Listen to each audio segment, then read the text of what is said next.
Hey everybody, this is Silver Spook, and this is the Silver Spook live stream about the U.S. elections and the New World Disorder, a Native Hawaiian anti-imperial reflection on these elections and the aftermath of that. So yeah, I wasn't sure what exactly to put up for the title of this, but I feel like I got to probably at least do a little YouTube post post the silly season debriefing, I guess, or it's kind of a discussion about what is coming next. Um, Obviously, I threw a bunch of extra words into the description just to because I want to kind of make sure people that watch this understand, like, I am I'm not a well, it's a Native Hawaiian perspective, so it's not somebody who is, like, inside the, well, that's complicated. Well, it's a Native Hawaiian perspective. We'll start there. We'll get into the more complicated weeds later. But that's where I'm coming from. So I'm not in North America, obviously, or in in the on that continent there. Um, we are undergoing a lot of problems due to U.S. military, U.S. imperialism, U.S. Which is that word is gets thrown around a lot. So that's a whole weed always to untangle every time you want to talk about it. But the legacy of colonial history, um, you know, which is directly tied to the United States and its actions against, around, and in Hawaii. Um, so that's so I just want to preface the whole thing by saying that I did recently do a stream last week about how hula is not a costume, right? So I recently talked about a lot of this, so I feel like I'm gonna not retread too much just because I did recently put this video out. If you missed that one, yeah, I did this video last week about this. This kind of you might even like watch that um, after this video or potentially before this if you're seeing this not during the stream. But hula is not a costume. Colonial appropriation from Pocahontas to Moana, and so this is a response to the Halloween costume of Halle Bailey from the new Little Mermaid movie, who is a black woman, but also an American, dressing up in the Hawaiian hula outfit, but as a costume, right? So I talked a lot about that Hawaii U.S. colonial situation, right? Which is there's a lot to understand. There's a lot to disentangle. That much U.S. Western education and this, like, the you're not necessarily going to be exposed to a lot of that stuff. You have to kind of like learn that outside of your usual circles, school, and just the general narratives and discussions that are had in the U.S. They don't often go into. Sometimes you'll learn about Native Americans, indigenous people, but less so about Hawaii. Is even more kind of obfuscated because and it's more complex because it is wrapped up in the U.S. identity itself, right? And Hawaii as a vacation spot, Hawaii as a hula entertainment spot, right? The white sand, the white sand, the mai tais, blue ocean, beautiful sun, R&R, which is also wrapped up in the military. But a lot of these things are all kind of separated, compartmentalized, and not well understood, or they're understood the way that imperial power wants you to understand it in the U.S. Right? So it's kind of like anyway, I should not get caught up in this because I'm supposed to be talking about the elections, but I just want to say like this is kind of this can kind of inform what I'm going to talk about today, so I don't have to talk about in case I don't get to everything. It's so hard to talk about this. It's like every time I talk, it's kind of like I have to like unwind the entire history of the universe, at least the history of the last several centuries, to talk about anything nowadays. It's hard, I know, but that's part of unraveling the problems that we have accumulated in on the earth. Is having to unwind a lot of this incorrect stuff or problems. Anyways, but the New World Disorder, I need to find anti-imperial reflection on this election and aftermath. So obviously, in case you don't know, in case you do not know, hey, what's up, McLovin? Donald Trump won the election. Question mark? No. I mean, now, Donald Trump. What is the official tally? Let's just look it up. I think he got 300 electoral votes, over 300, which is a lot. It's actually, let's just look it up. So Donald Trump got 301. Sorry, my computer's going a little bit slower now. I gotta close some windows. Maybe I'll close some of this here. No, I should not close that one.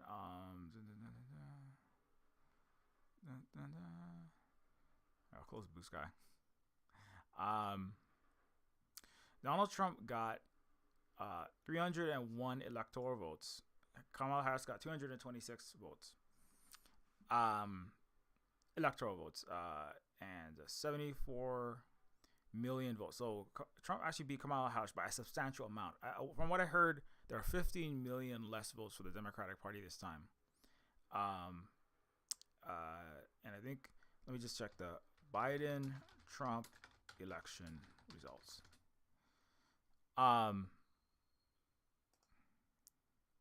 So the Biden-Trump election results were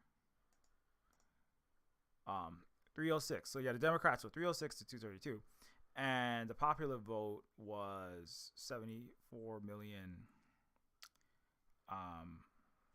Yeah, so it's 81 million. So the people voted 81 million to 74 million, right? So the Biden won by what is that?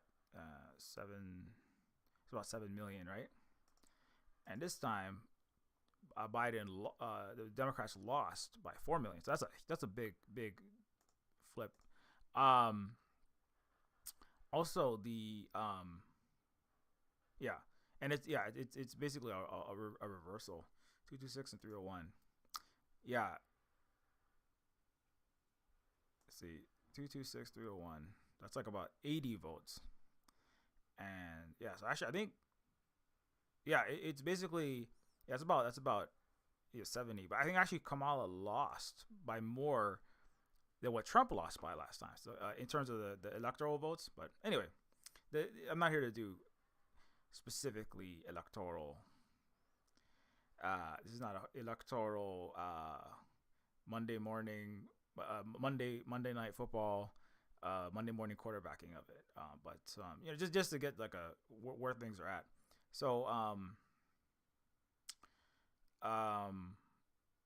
one positive news, full disclosure, I voted in Hawaiian races. I'll put it that way. I voted in Hawaiian races.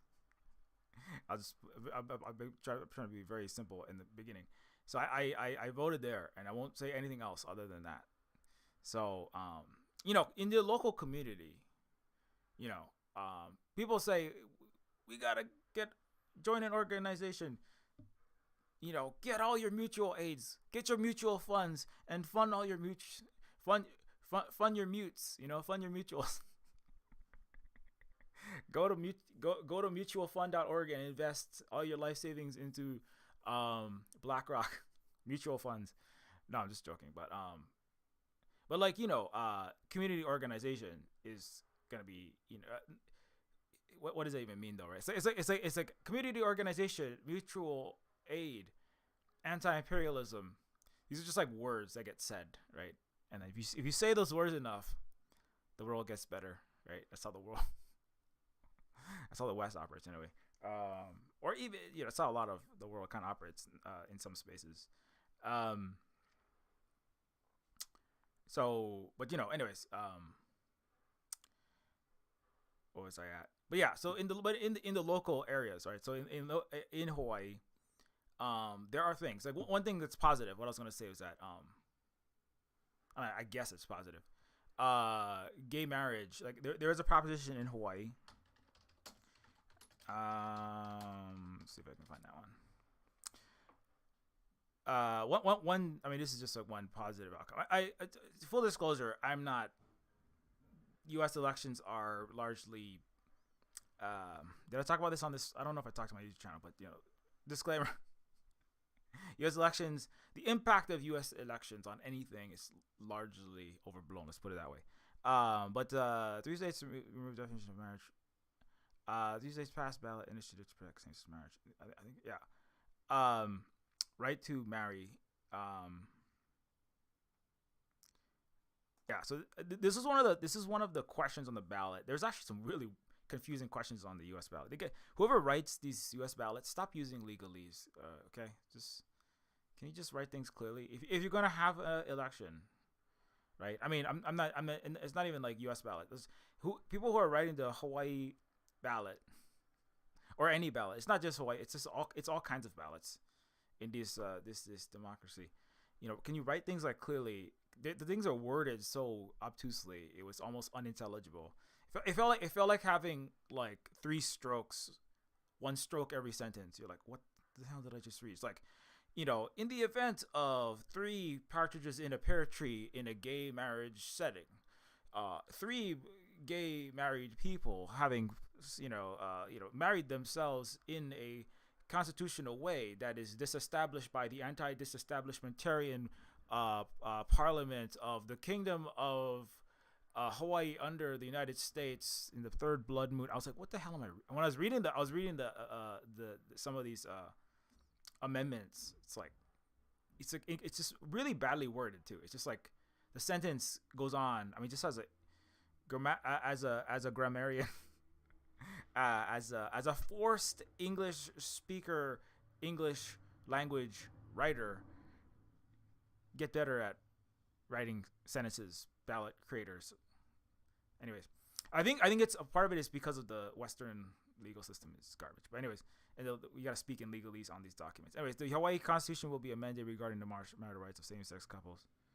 If a yes vote statewide ballot question holds up, based on the latest count of votes Wednesday, 51% of voters agree with the constitutional amendment. Question that reads: shall the state constitution be amended to repeal legislature's authority to reserve marriage? This is actually one of the least badly worded questions, but it's still not very clear. To repeal the legislature's authority to reserve marriage to opposite sex couples. That would seem to give the measure enough backing to order to defeat no votes. But basically, this means that the state could, the state has an option. The state of Hawaii. The state of Hawaii would have an option to remove gay marriage and basically have marriage only be for cis opposite sex traditional marriage couples. And so it's complicated, but basically like it's not that gay marriage is illegal in Hawaii, but that gay marriage in Hawaii is vulnerable to being reversed because this law in the books could make it easy to suddenly just ban gay marriage, right? So this makes it harder. It's kind of like like codifying Roe v. Wade to the Constitution makes it harder to remove abortion rights, right? It's not impossible. I mean, I was listening to a world leader's speech, an adult world leader speech, which means obviously not in the West, not in the U.S. and anywhere like that. That was saying like law follows life, not the other way around. And politics and the legal documents, right? And these things they should, but they kind of don't, right? The law is lawfare, which is like U.S. Western colonial imperial new world order or old world order, rules based order. They always say it's always some kind of order, right? It's the third order, but law is like a weapon. Even like the way that they word things on these ballots is like weaponized, so that if you don't like have like an 8-year, like you haven't passed the bar exam, you it's hard to understand some of what even is on these ballots, right? Like half of Hawaii is like not a native, not an English as a first language speaker, right? And that's one of the things which like it's that historically this was used even in Britain, right? They would basically you were counted as like another species if you spoke like Cockney, if you spoke with like one of the non upper class posh dialects, you were like not even counted as a human being. You were like cattle, you were like beasts of burden, right? Just shuffling sandwiches to the upper crust, and when they're playing the poker with the Earl of Sandwich. Sandwich Isles is one of many incorrect names that the colonizers have given to our country of Hawaii. Anyways, but law and politics should follow like the human and the civilization, the social world, which is complicated, it's messy, it's emotional, it's intellectual, it's irrational, it should be rational, but it also deals with people's like social struggles, like their lives, their histories, right? And it has to be dealt with like the way that a family deals with things, right? Like a family doesn't pass, I mean, it should ideally, right? A family doesn't pass a law and say, if grandma does not, stop snoring loudly, grandma shall be penalized to an amount of 3 days of elder care, right? And then you don't throw paperwork at grandma and say, grandma, you snored loudly last night, so I'm not gonna help, cook your food today, right? But like the West, that's how they use law, right? Which is like, well, legally, when it's convenient for the power, the unjust power that runs the West, right? It's like U.S., right? It's like, well, legally, we don't have to pay this, or legally, we don't have to pay X taxes because of XYZ loopholes, right? Or legally, we can, charge whatever we want on exorbitant amounts on this house because we have the right to do that, and you are being evicted because legally you don't have the right to a house, right? It's kind of like, right? It's like if grandma doesn't pay X rent by the 31st, grandma is evicted from grandma's room. Would you kick your grandma out on the street? I mean, some Americans would. Many Westerners would, right? It's basically the policy. It's like you're gonna go in this home where you'll be mistreated till you die, right? In this elder care facility, right? That's actually emblematic of that Western culture, and it's like legally we have no responsibility to care for this person, so I will discard them. That's the inhumanity, right, of a colonial imperial world, right? And anyway, I'm getting off my topic, but I just want to say that but the wording on these things is kind of messed up, and hyper legalized, and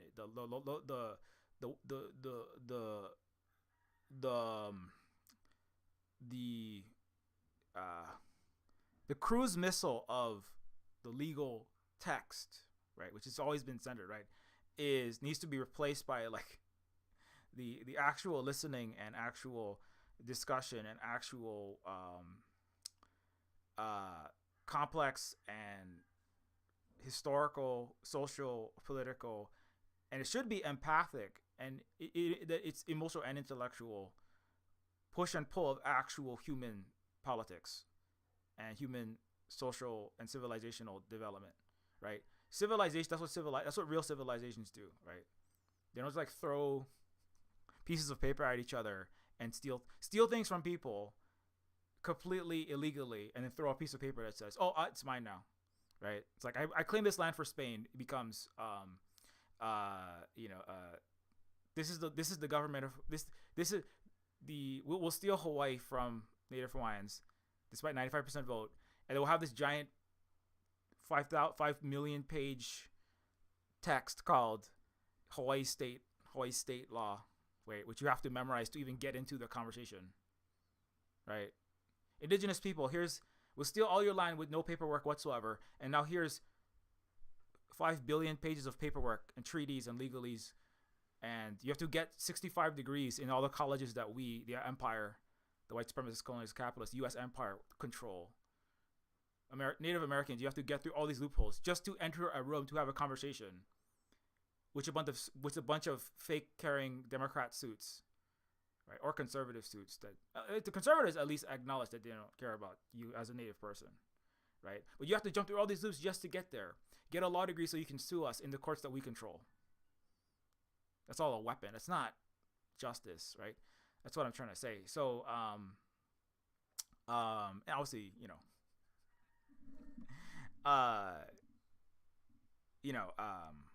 well, let's move on. So the blank votes, I'm gonna get too deep in too early. The blank votes total 7.8%, while over votes were and that's at least something positive. I'm gonna be dunking obviously a lot, so I'm trying to say something nice. Civil Beat has been owned by a billionaire from the United States. It's actually a traitor to his home country, which is doing great things. And it's Pierre Omidyar, CEO of eBay, lives in Hawaii, like so many other billionaires. Mark Zuckerberg, illegal settler colonizers on stolen Hawaiian land. Anyways, so yeah, but back to this. Trump won, according to this map. What can we say about that? Well, one thing to note is that Trump, there's so much to note about it. I have lots of other streams. I feel like I want to try to not repeat what I have said in the last 1,000 hours of education I have done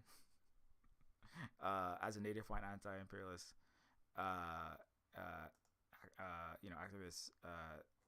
I want to try to not repeat as much as possible. So let me refer back. I've done several other discussions of this. Trump. Here's another one I did. It is called Trump, Biden, and AI all share one single neuron. So if you wanna hear about that, then Shrimp Jesus, the poster child of 2020's America. Planet burning, all the planet's water consuming AI generated shrimp Jesus with a Trump and Biden attached is you can watch that one as well. Of course, I also did I did want a U.S. Civil War, like Civil War coming soon. Civil War already happened in many ways. Where did I put that one? I lost it.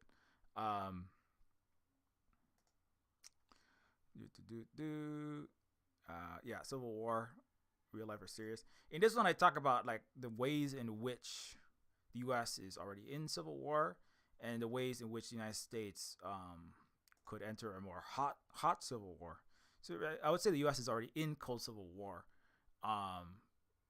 They are currently investigating, right? The Democrats, as the Republicans did last time, I believe they're looking into election fraud. Yeah. Right. There's the 2020's debunked election how election fraud claims changes Trump won. What happened to election fraud? Trump GOP go quiet on claim after win.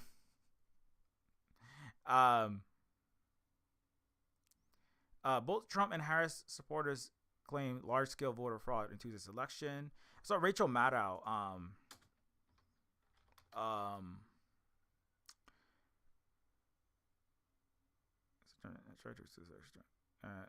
didn't have to try to steal a selection to win.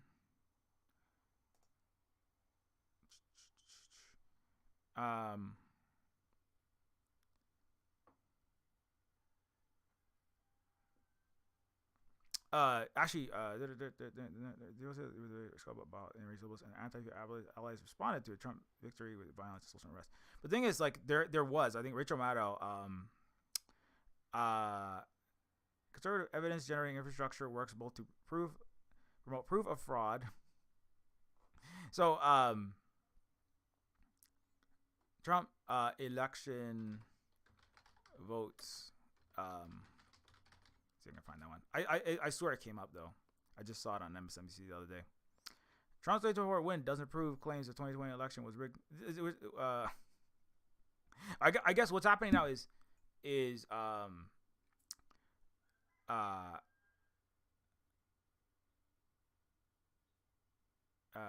U.S. election fraud claims changed as Trump won. Sorry, I'm trying to find. I can't find this the MSNBC article, but there was a video of questions about like where there's X number of people in this particular voting that voted, but where did the Democrats' votes go?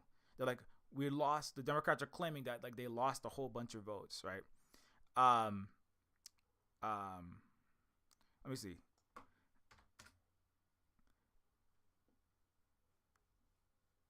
Voter fraud claims flood U.S. social media before U.S. election. When Trump's victory became clear, online claims of how Trump is laying the groundwork to dispute. So I guess another thing that's happening is there is still a dispute about what happened during 2020, right? That's part of it. And there was a deluge of these, some of them were Democrat, some of them were Republican. 100 incidents involved purported voting irregularities are being collected and spread by individuals as well as independent Republican affiliated groups. There's some trucks were driving away with ballots. I mean, the U.S. elections have had much interference in them. Let's be, in many ways. I don't have time to go watch the leak camp. There's like Empire Files redacted tonight. You can't watch it. I'm sorry. They got banned from YouTube and many other Western media and websites, but there's still a discrepancy of like how many votes were cast, how many votes were not counted, how crowdsourced fraud claims may affect multi-million vote gap between 2020. Yeah, this is one thing. Yeah.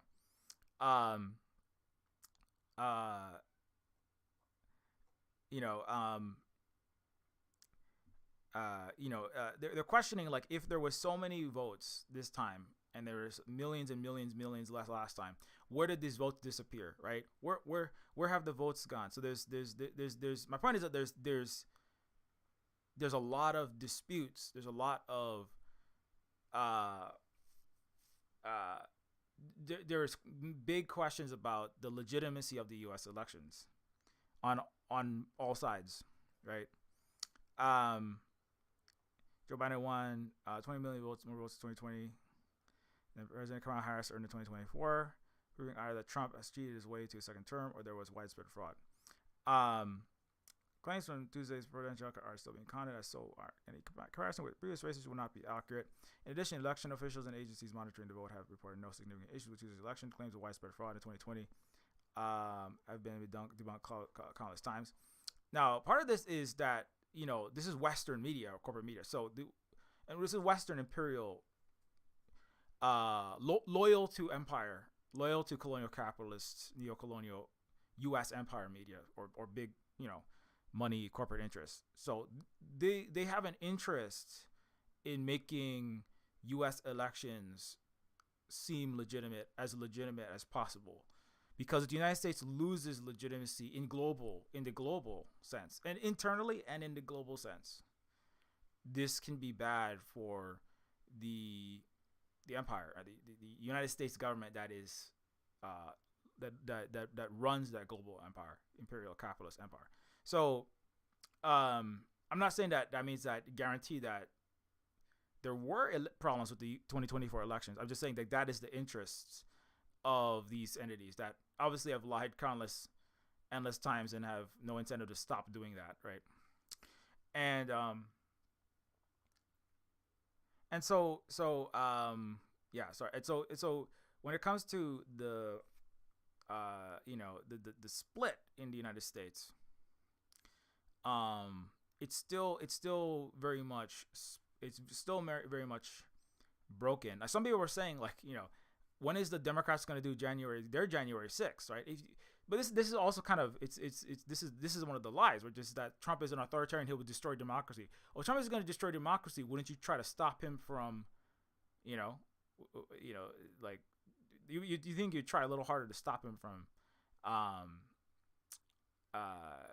assuming power, right? If it's the end of if it really is, right, the most important election ever as Democrats and liberals will say, and the world will end if Donald Trump comes to power. He will destroy all democracy. Wouldn't you do anything anything in your power to stop him? But the thing is, like, that's mostly just BS, because they don't do everything in their power, right? They do some things, but they're not gonna do anything that actually jeopardizes, because Trump is not a serious threat to the empire. I mean, it is, he has certain things that is going to be upsetting to certain entities, right? Particularly certain Democrats. He's talked about less interested in the Ukraine war. He's less interested in he is a vindictive person who is upset at many Democrats and liberals who have attacked him, sued him, tried to put him in prison, launched Russiagate at him, et cetera, right? So he's very not happy with those people, and he's going to be coming back with a vengeance against those, mostly wealthy corporate people, individuals, organizations, Democratic Party, many of their members. He's going to be coming after them with a vengeance for what he feels they have done to him. And they have done things to him. He had multiple assassination attempts. Let's not forget, the United States had 2 assassination attempts, right, against a presidential candidate and a former U.S. president. I would argue it's basically because the American shooters were just not particularly good at shooting, and that's not just a unfounded, unsubstantiated insult and ad hominem. The United States didn't score any medals, despite having 120 guns for every American, right? One of the most well-armed societies in the world. The United States didn't win any medals in riflery, in shooting, in the Olympics this year. So, but Trump had 2 shot attempts at his life, but he just was not hit. Americans are terrible shots. Also suggests maybe you don't want to be fighting too many wars if you're not too good at actually fighting any real war against real opponents. But anyways, that's a digression. So there were assassination attempts 2 times on the president, or the former president, and now he's going to be president again. So that there is, I mean, that's not normal. Like the United States' #1 competitor doesn't have routine assassination attempts, trying to take out the opposition in their politics, in their government, right? That's not a normal thing to have. But the United States is like in deep trouble, deep turmoil, economically, health-wise, politically, in terms of all the wars it's in, environmentally, right? It's got extreme problems. People are very unhappy for good material reasons, good spiritual reasons, or bad spiritual reasons. Psychologically, alcoholism, drug use, suicide, these things are all up. It's not necessarily civil war right now, but the people are like definitely, it's not quote unquote civil,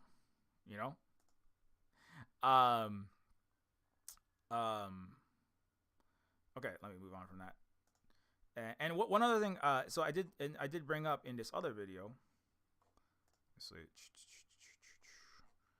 a video I did about the split. You know, more on the split in the United States. Is the U.S. a democracy at all? So if you want, what I'm doing is I'm gonna front load this with a bunch of videos so that, like, you know, I don't have to repeat all of this as I said. But yeah, this is a video I did about whether the United States is a democracy at all. Right? Because, for example,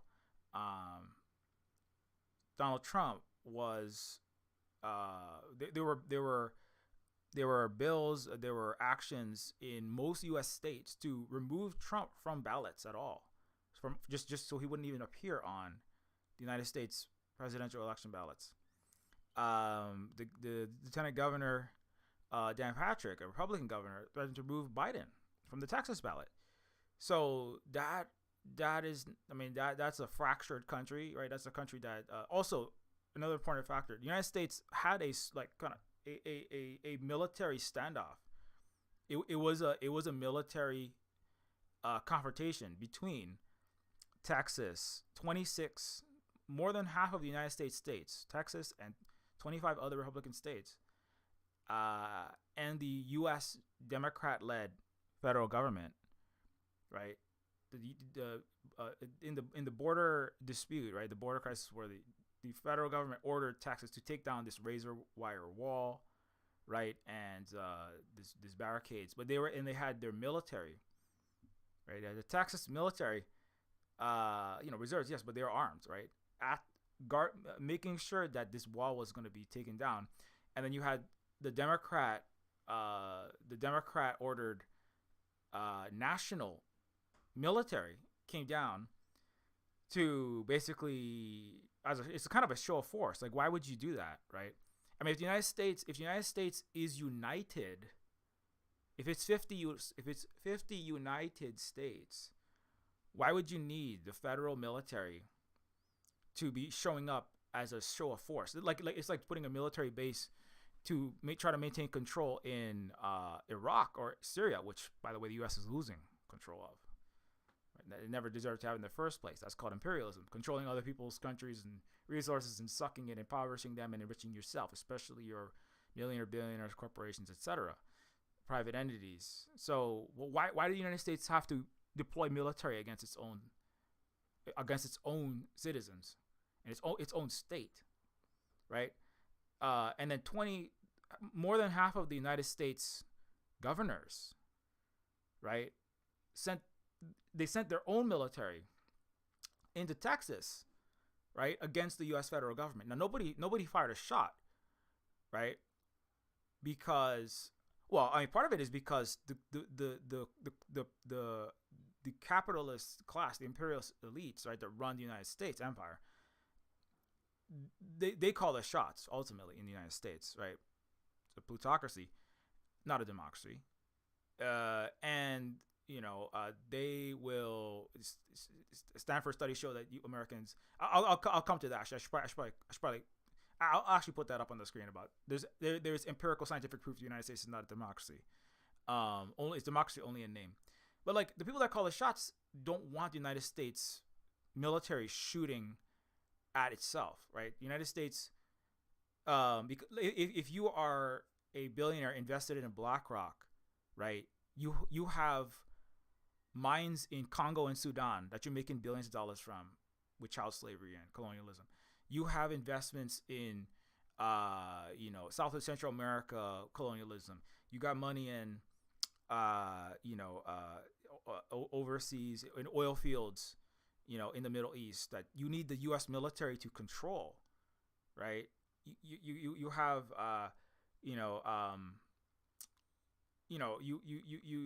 need the United States to maintain credibility and to not collapse, because the United States starts falling apart. I mean, internationally, it loses credibility. If the U.S. military has to come back into the United States, how are you going to defend your gold mine in Mali that you want to try to get back?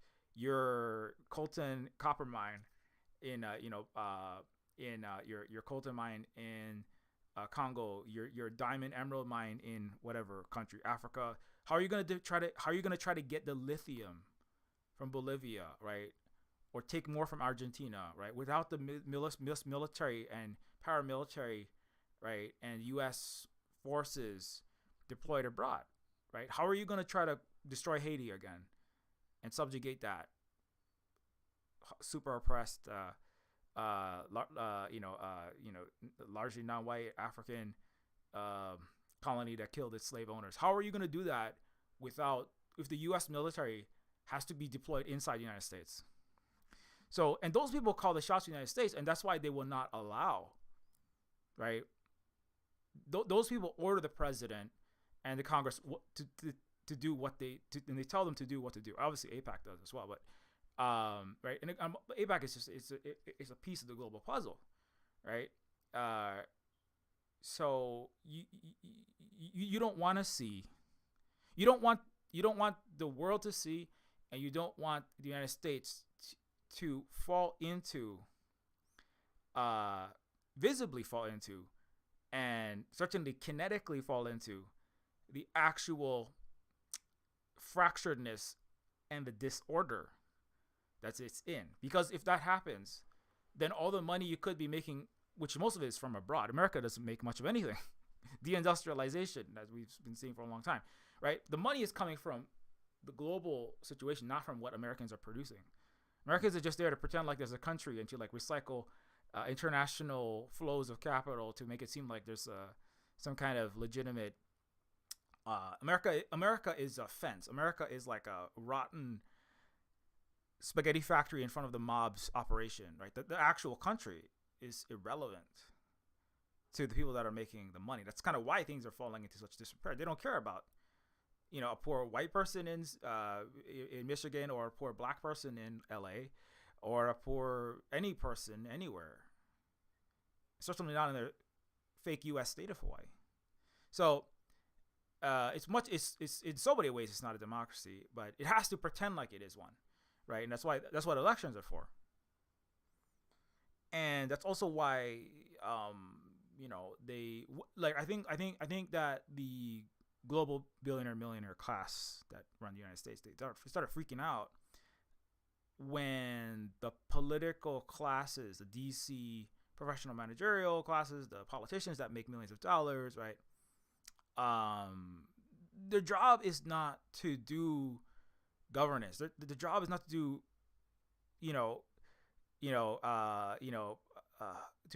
to help to make sure there's pursuit of happiness and freedom and democracy and human rights for all Americans, and do by the will for the people governance, right? To ensure the livelihood and the welfare, general welfare of the United States, and freedom and justice for all is had. That is not the purpose of Western governments. Generally, Western capitalist imperialist governments, they're bourgeois so-called democracies. And that's not the purpose of U.S. politicians. And that includes Trump and Biden. But that includes Kamala. That includes everyone in D.C., right? And so, but when they start getting really, their job is to be the bread in the circus, to entertain, political tame, right? Politainment, right? Infotainment. They have to entertain Americans and distract them, so that they feel, and also give them a sense like Americans are doing their part, or Americans feel like someone is fighting for them. They have to feel that way. Nobody's fighting for you, but they have to feel that way, right? And so when the puppets like Trump and Biden and Democrats and Republicans start taking their own gloves off and like attacking each other so directly, right? Including like the federal government, because if you're a billionaire, multimillionaire, trying to maintain the empire globally, if Texas does secede, that's also not good for you. If the United States actually begins to balkanize, it's also not good for you. So they have to kind of like, so there's a conflict there in the actual people that govern the United States being like, well, we can't make it look like Texas kind of begin to. If Texas leaves, what if California, Washington, Oregon leave? What if the United States that could be bad for the prestige and appearance of stability of the United States. This would look bad for America. That could be bad for us in the global sense. So they have to think about that. But they also don't want to start a war in the United States. Because if a civil war starts in the United States, all of the 800 military bases across the entire planet that maintain the trillions of dollars of resources flowing in and the global capitalism that the billionaires and millionaire plutocrats need, transnational elite need, right? That all comes home when a civil war starts. Or, you know, if a hot civil war really pops off and America goes into real chaos, right? Like, or not chaos, real, well, it's going to be chaotic, real violence, a real political struggle inside of itself, right? That is very bad for obviously that's not, I'm not saying that's good for Americans. It's not going to be good for you. It's going to be very dangerous for you. But it's actually worse. It's bad for the profit. It's bad for business. It's bad for capitalist imperialist business, because they're not going to be able to control the Middle East. They can't be sending billions of dollars in bombs every day, right, into Lebanon and Palestine area. They can't be sending that over there. They can't be sending weapons into Taiwan. They can't be sending military all over Indo-Pacific Command. They can't be sending aircraft carriers and destroyers up and down with teams of Army and Marine backup, island hoppers up and down South China Sea, Philippines, Southeast Asia, right? They can't be pretending to fight Ansar Allah and the Houthis in Yemen, right, and losing. America be like, we have to keep pretending like we're fighting while we're getting our butt kicked by the poorest Arab nation that are trying to stop GENOCIDE, right? But America can't even pretend, right, to be a paper tiger and eke out some of its, whatever it can, of its global overstretched planetary malice machine, profit-seeking machine. And so then what if that can't keep, so that's why they have to stop civil war. That's why the corporate media has to say everything's fine and everyone really is doing great and everyone's shaking hands. So, but some of the, like the political media and like individual pundits, like Democrats and Republicans, they're gonna, like Rachel Maddow, obviously Trump himself, right? Independent, well, I should say just independent media, but the individual people who make money grabbing views and podcast listens, right? Just random individuals. They don't care about the semblance of American decor, stability, and the legitimacy of U.S. elections. So they if you can get views or listens to a right-wing podcast or a liberal Democrat podcast or TV station, right? Some of them are just gonna grift and they're gonna get their money, saying whatever they need to say. The true or falseness, the true or falseness of Americans' unitedness and the collapse of the United States, or how close it is to complete total implosion. Like the German government just collapsed, right? So the United States could easily collapse at any second. It's really half collapsed, depending on how you judge. It's already, as I said, it's already in civil war. Trump has already ordered the military against Americans citizens previously. That had to be undone by the confluence of the certain generals and the imperial forces that had to overpower Trump basically during his time, during Black Lives Matter. Obviously, there's been direct contention with lawsuits attempting to put Trump in jail. I just saw an article that said the New York government could force Trump into prison, where he would have to preside over the United States as president from a prison cell. So they're still talking about that kind of stuff, right? That's the right. The liberals, the Democrats, they tend to go for the lawfare, right? They tend to have a little, that's kind of their. That's more of their bread and butter. So they're really going after, like, still trying to use the legal system against Trump, and point out that he's a convicted felon. He technically is a convicted felon. At the same time, all U.S. presidents are war criminals, right? With all the wars of aggression, bombings, GENOCIDE, mass starvations they have done, right? So that's kind of like what does it mean to be a felon and president of the United States when they basically all are, right? Some of them to the greatest extent crimes against humanity. The war in Vietnam was a crime against humanity. It was the highest violation in the in international law, the war of aggression, right? Even chemical warfare, genocide, all of those other crimes are like lesser relative in the UN documents. They're lesser crimes relative to war of aggression, because war of aggression creates often all these other knock-on crimes. It's like the ultimate uber crime against humanity, which itself can produce, right, all the other ones just by this act, right? Which the country that hosts the UN itself is literally the most guilty of in the last, right, several decades since World War II, right? So it's kind of, in one sense, it's like this is all, you know. Anyways, but yeah, so is the U.S. a democracy is a question that should be asked, and you can learn more about that in this. But you know, back to the New World Disorder though. So, well, let me. I'm going to take a little brief because I made a lot of claims. People might be like, "So, what are you even talking about? America is so amazing. Its elections are great.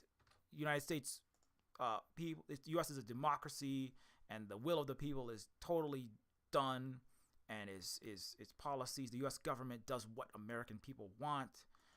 It has a great strategy and great plans. It's very united.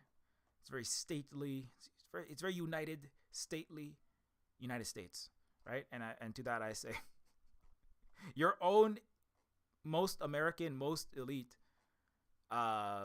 most prestigious colleges disagree with you. I'm just gonna quickly go through this search.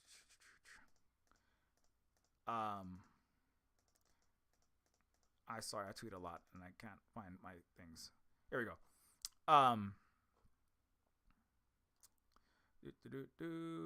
Yeah, here we go. So the U.S. rigs its own elections in over 95% of. Well, let me back up a little bit. Where's that? I gotta go a little bit more back. Yeah, here we go. So, happy election. The U.S. is not a democracy according to its own elite universities. Princeton University study by Gillens and Page showed that public opinion has a near zero impact on U.S. law. Does public opinion affect the political process? Gillens and Page found that the number of Americans for or against any idea has no impact on the likelihood Congress will make it a law. The preferences of the average American appear to have only a minuscule, near zero, statistically non-significant impact upon public policy. One thing that does have an influence, money. While the opinions of the bottom 90% of income earners in America have a statistically non-significant impact, economic elites, business interests, and people who can afford lobbyists still carry major influence. You can read this entire study. I had some Americans and Westerners say it's not a non-zero impact, and I went on a Twitch stream this week, and I went methodically through, and I showed that it literally is, right? The exact numbers is you can look this up if you want. If zero is no impact at all, right? And 100% means that the policies that you want get implemented every single time, right? Or the average Americans want, right? So if 100%, trying to find the actual study.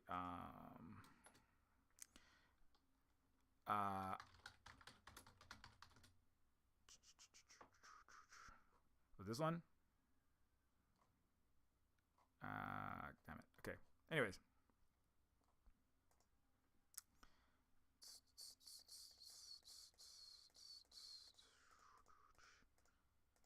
There's actually a chart you can look at that has a good, it shows you, it shows you the actual by the numbers. This is not it. I lost that link.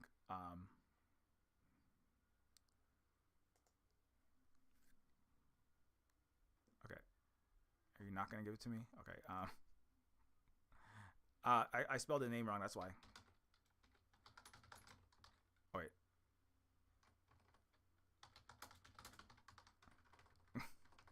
I am not typing good today. I'm sorry.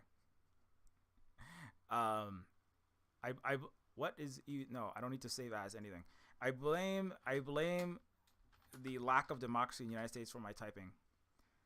The government is forcing me. The U.S. government is forcing me to not type properly. But yeah, in the actual study, that's not it.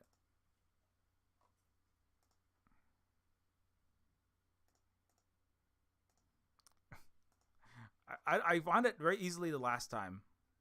I don't know why I can't find it this time. Okay, anyways, maybe they deleted it because it was so embarrassing. Okay, anyways, I'm gonna stop trying to find it. Holly, do you have it, by the way? The one with all the text. I mean, I have those are that is the study that I was looking for, but I just can't find the actual can't find the whole text of the Princeton University study. Where'd you post it? Is it in the chat? Um,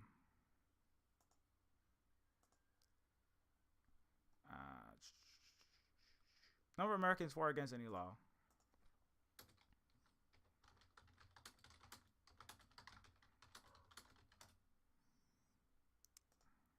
Yeah, Congress does not care. You can read this one. Just read any of these. Congress literally does not care what you think, right? Public opinion has. Yeah, here's a good one. Yeah, nears the impact. So just as an example, right? Pharmaceutical companies put $2.16 billion in energy, 3 billion, defense, 1.26 billion, finance 4.20. That sounds actually very low. Agribusiness, communications, they all have billions of dollars being put into them, or they are being used to corrupt and bribe and get what those interests want, right? They spend billions influencing American governments. We give them trillions in return. Yeah, 91% of the time, the candidate with the most money wins elections, right? I mean, even AIPAC was bragging about how, right, almost every single candidate they supported won their political race, right? The Senate and representatives, they even brag about this. Right? It doesn't matter what the people want. We decide. We, the people with the money, decide what happens in the United States. A few donors dominate 2/3 of political donations come from 0.2% of Americans. So the vast majority of the money, right? So if you give $5 to a political candidate, where did that money go? It just was money laundered away, right? They're not even giving you the policies that you want, even if they got elected, but they didn't. If you gave money to Kamala or Biden or whoever, right? Did you get your Medicare for all? Did you get student debt forgiveness? Did you get ending wars? Did your economy improve? Did they give you anything that they promised? Did they promise anything? That's a weird thing where it's like there's like a $1 billion was a lot of people gave money to the Kamala campaign. She didn't even have a platform. Like Biden was like as I said, Biden was 1/3 of the single neuron that ChatGPT, right, OpenAI, Trump and Biden all share. And right, what were the Democrats even promising? It's unclear. Right, joy, endless continued, endless continued HOLOCAUST, and joy. What? We're gonna help mentor black men into cryptocurrency. It's almost like that was like a joke. I mean, the whole election was a joke. It's just the whole election is always a joke, but this one really was a joke. It was like we're gonna cheer for dead children. What is even happening here, right? But people still gave money. I mean, that's something about the state, this mental disconnection of the American population if they still supported this. I mean, a whole lot of them, right? It's easy to kind of be like, oh, people are still AI, but no, this is like serious problems. It's like mental, spiritual, civilizational, economic in the population. This is not just a problem with the elite. I mean, yeah, the elite corrupts. Elites and the wealthy are corrupted and corrupting, but in some senses, the elites are acting. I mean, it's horrible, but they're acting. If you believe in maximizing your personal profit as a capitalist, if you maximizing your personal prestige and your power and your what you want as a selfish individual. I mean, that is what is the state, right? Selfish individualism, right? The cowboy bootstraps under Reagan, whatever you want to call it. But the billionaire and millionaire class are acting as is stated in America. Pursue your own selfish interests. So that's actually kind of at least rational. It's very evil. It's very immoral. It's very horrible, but it makes sense. The American population, though, right? What this is the like that's actually like, you know, this is where this is not making sense, right? Like, why would you keep support? If this is the case, why would you keep? And you haven't gotten any real change out of any of the last, you know, 1, 2, 3, 4, 5, 6, 7, 8, you know, the last 40 years of presidents. Which, I mean, after I voted in my second election, I was like, that's it. I'm done. This whole thing is ridiculous, right? So I spent most of my time doing like activism, anti-imperialism, you know, organizing, educating as many people as possible, building economic sovereignty so I can say what I need to say, you know, getting with the, you know, trying to build a multipolar world and other things. It's not right, and trying to end empire generally and the imperial capitalist system, right? I mean, that's rational. I feel like I'm doing things. I feel like I'm doing what is scientifically, by the evidence, by the numbers, a rational thing. I feel maybe I'm incorrect, but when you see Americans that are just kind of like in denial, like we just got to stop lesser of two evils. Have you even investigated concretely, empirically, how much evil is being done by each one?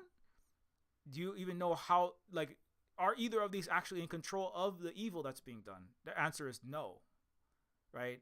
Neither of the, both of the parties of the United States themselves are not even, they're not even, you're not even talking about, like, never mind, like, never, if we're like in a demon competition to see which is the eviler of two demons, right? Americans are like looking at a box full of jelly donuts and Twinkies, talking about which is, you know, you're not even looking at the right data, right? Because the evil is not even coming from the politicians themselves are just wallpaper. That's not even the evil, right? There's one evil system that's doing all the evil with these two pieces of airbrushing over their face, right? So the American population that is so invested in these elections, they are acting actually irrationally, very mentally in a very mentally unwell state. The elites are acting in a, you know, amoral, arguably sociopathic, but actually statistically you have more, you're 10 times more likely to become a Fortune 500 CEO if you like lack the capacity for empathy, just because, you know, if you do, you're gonna if you feel bad and you feel pain when you harm others, right?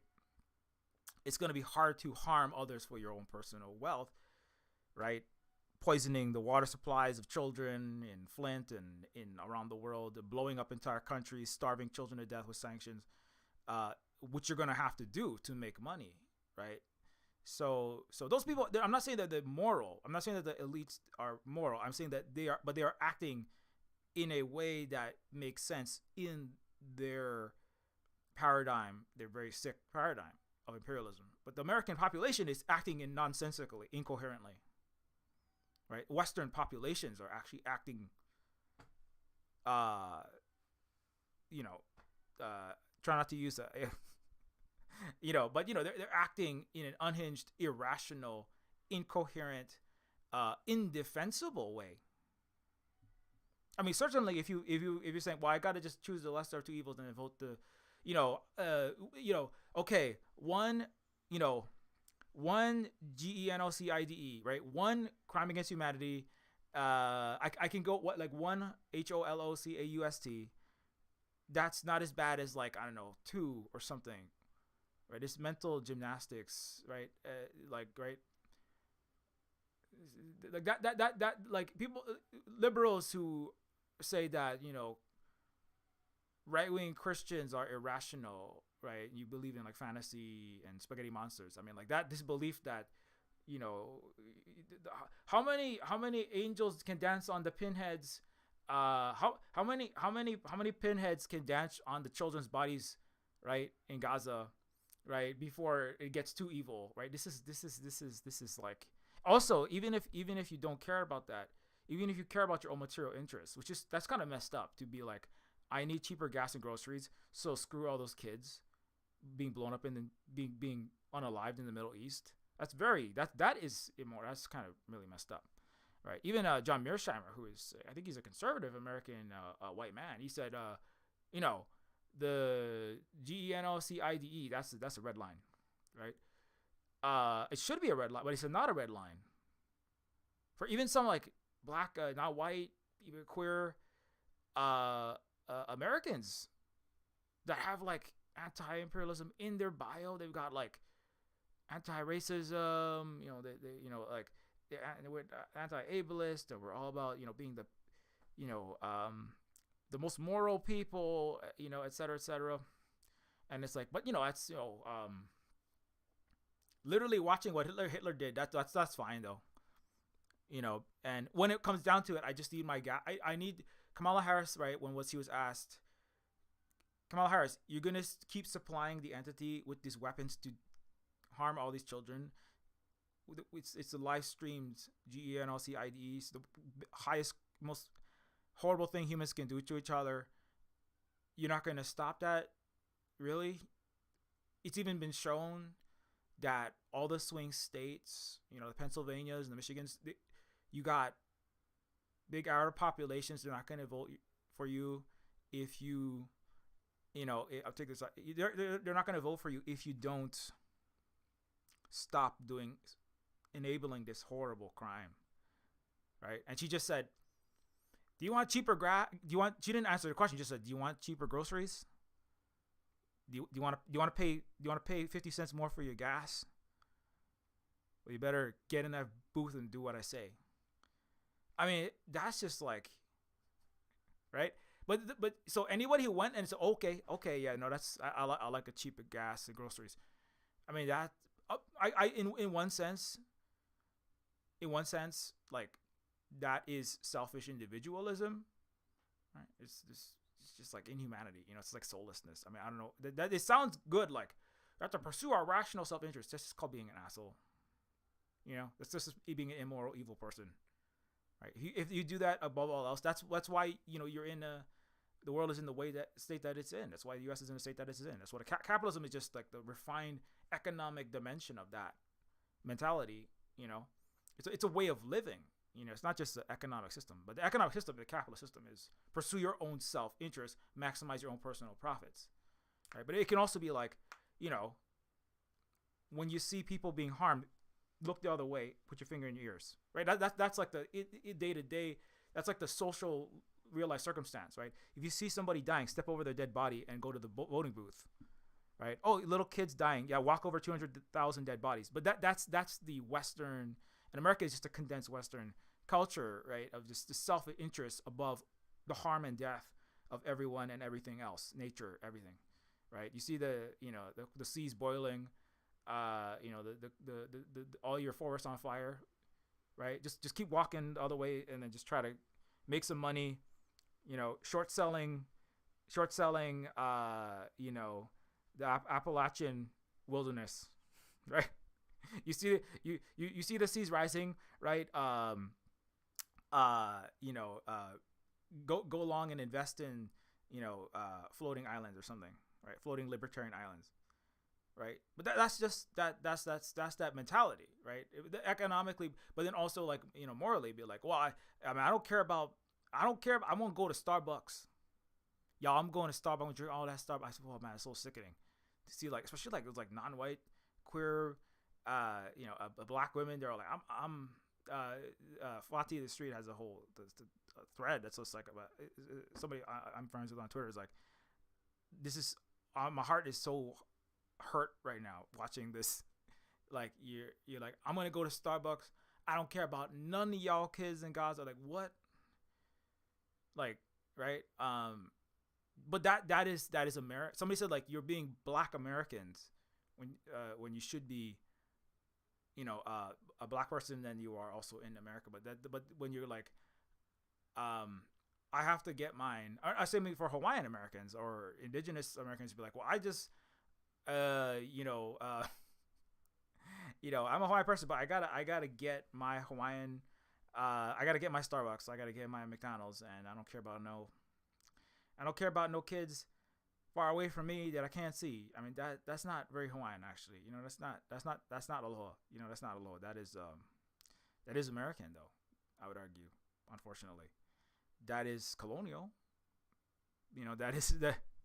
But that attitude is also that the attitude, the economics, the way of looking at politics, right?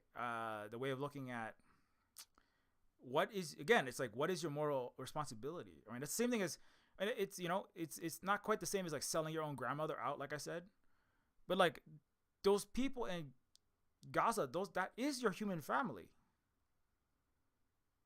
I mean, again, like for that, but maybe that's just like maybe that's like a non-colonial indigenous perspective, right? I mean, like we don't just say we care about people far away so that we can increase our career in the university, or get a few more followers on Instagram, right?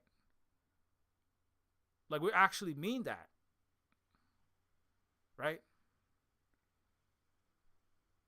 Or maybe not, I guess, in America and in the West, right? We just, I mean, that is actual virtue signaling to maximize selfish interest. And so in that sense, maybe Americans are like the plutocracy of, amoral, quote unquote, Superman, Ubermensch, right? That run the billionaire class. Maybe Americans are just fulfilling that as well. But the thing is, the billionaire class is acting. Okay, we assume that the Americans are making sense, right? With the majority of them that are, voting in these elections, they're rational because they are just trying to get cheaper grocery prices for them personally, at the expense of billions of people around the world suffering and dying in wars, colonialism, famines, right? Stealing all the resources in Africa, Asia, Latin America, etc. Stealing Hawaiian land and making giant resorts on it and going, I'm gonna go. Oh man, this is gross. Some things that I've seen. It's grosser coming from the non-white, people than even from Republicans. Republicans, conservatives, it's obviously not racist and not gross, but it's definitely like a betrayal when it comes from people that or it feels a lot worse when it comes from people that like have said we support Native Hawaiians. I care so much for Native Hawaiians. I care so much for Africans. I can't get a $10 cinnamon chai dolce latte. Oh, screw y'all. I don't give a shit about you. Yeah, I know. I'll say I care about oppressed peoples and the systems. When it helps me personally. It seems like it's a good move in a boss babe or boss dude or it's a good move right now. It seems like in this, university that I work at, this and nonprofit I work at, selling my fast fashions or whatever I'm doing. It seems like a good move to like say some nice things about indigenous people, but you're gonna actually cost me a little bit of money or something. You're gonna cost me like slight inconvenience. Like I won't be able to shop where I want to shop. Hell no, I don't give a shit about you. What are you talking about? So that all those people that are saying that, this is revealing that they never did. Because I mean, that like, right? I mean, to have a value, if you have actual moral values, if you have values, right? Those are not those are revealed, right? What you say is not what you have. What the values are revealed when it comes time to sacrifice, right? What will you pay in your livelihood, in your resources, right? What will you sacrifice for that value? That shows how much you value it and whether you value it at all, right? And so, I mean, there is a lot of just platitudes and talk, That's what the Democrats and libs do. They're the fox, as Malcolm X's fox versus the wolf. They pretend to care. And so, but no, it's one thing to have Gavin Newsom or Kamala Harris pretend to care, but it's another thing to have like millions of Americans of all identities, all different colors, gender, queer, etc., indigenous, some even indigenous, be like revealing that they don't actually care. That's disheartening to see. And anyways, it's revealing. It's important information because it reveals the state. It reveals the level of rot, not just at the top of the fish that rots from the head of the Star-Spangled Roman Empire, but it also shows the rot even below, right? Anyways, so let's come back to this though. But anyway, on the study though, in case you don't know that, so there is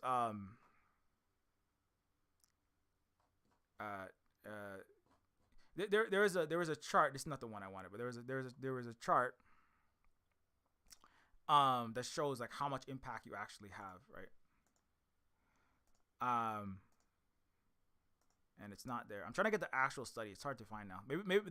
Maybe I dunked on the Uncle Sam so hard they hid the website. I can't find it anymore.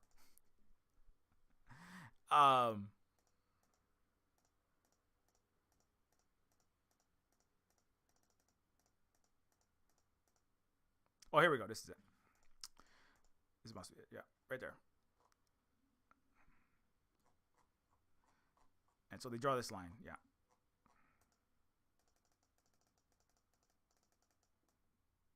This is the whole complete study. So this graph shows like how much you actually impact, right? How much you, so like if 0% of Americans want something, right? There's about a 30% chance that it happens. If 50% of Americans want something, there's like 30.5%. And if every single American wants something to happen, this is a multivariate study done over decades, multiple different initiatives and bills like tobacco smoking, gay marriage, economic policy, tax policy. It's thousands of different studies. It's like a meta study of studies that shows like overall what American citizens wants is relevant, right? In the gay marriage one, just as an example, right? When it was shown that gay marriage could bring billions of dollars of revenue, right? Because gay marriage it's not because Americans got less homophobic. It's because corporations discovered, right? Because gay marriage was illegal, right, in the 20th century and for a long time. But it wasn't because Americans became less homophobic, and so 55 or 60% of Americans were pro LGBTQ or pro gay marriage, and then the government shifted, right? It's not that. Corporations, the rich, discovered that you could make billions of dollars in every time if a gay couple gets married, they go to California and then they spend money, go to Six Flags, they go to Disneyland, they gotta pay for the events, they pay for hotel stays, right? In Hawaii too, people are flying and going on trips. People are spending money for the catering, right? For the cake, a 6-layer multi-$100 cake, right? They're having these the event planners, right? The costumes, the decorations. You got a Katy Perry themed wedding, Barbie themed wedding, Kamala Harris themed wedding where everyone shows up in police outfits and locks each other up, right? Doing actual black on black crimes. Kamala Harris mass locking up all of her relatives, in Oakland and in California so that they can put out California wildfires for $1 an hour as for-profit prison slaves. California just voted to keep slavery. Anyways, what is wrong with you? Oh my God. Anyways, but that's just normal Americanism, really, right? Is being it's condensed human psychopathy, but gay marriage was beneficial to the rich, right? To wealthy interest, right? That could make money, right? The people that own hotels, right? The people who voted to benefit landlords in California, right? They benefit from billions of dollars of people, more marriages. It wasn't really that homophobia is bad and gay people who are in long-term same-sex relationships should be allowed to see their partner. That's a big part of it. You can't see when you have a sick relative, sick husband or a sick wife, and they're dying of cancer or they're in hospital. If you're not the partner, if you're not the married partner, it can be hard to get in to see that person, right? That's one of many reasons, but that's one of the big reasons, right? That if a husband can see a wife that's in hospital, why can't a husband see a husband, right?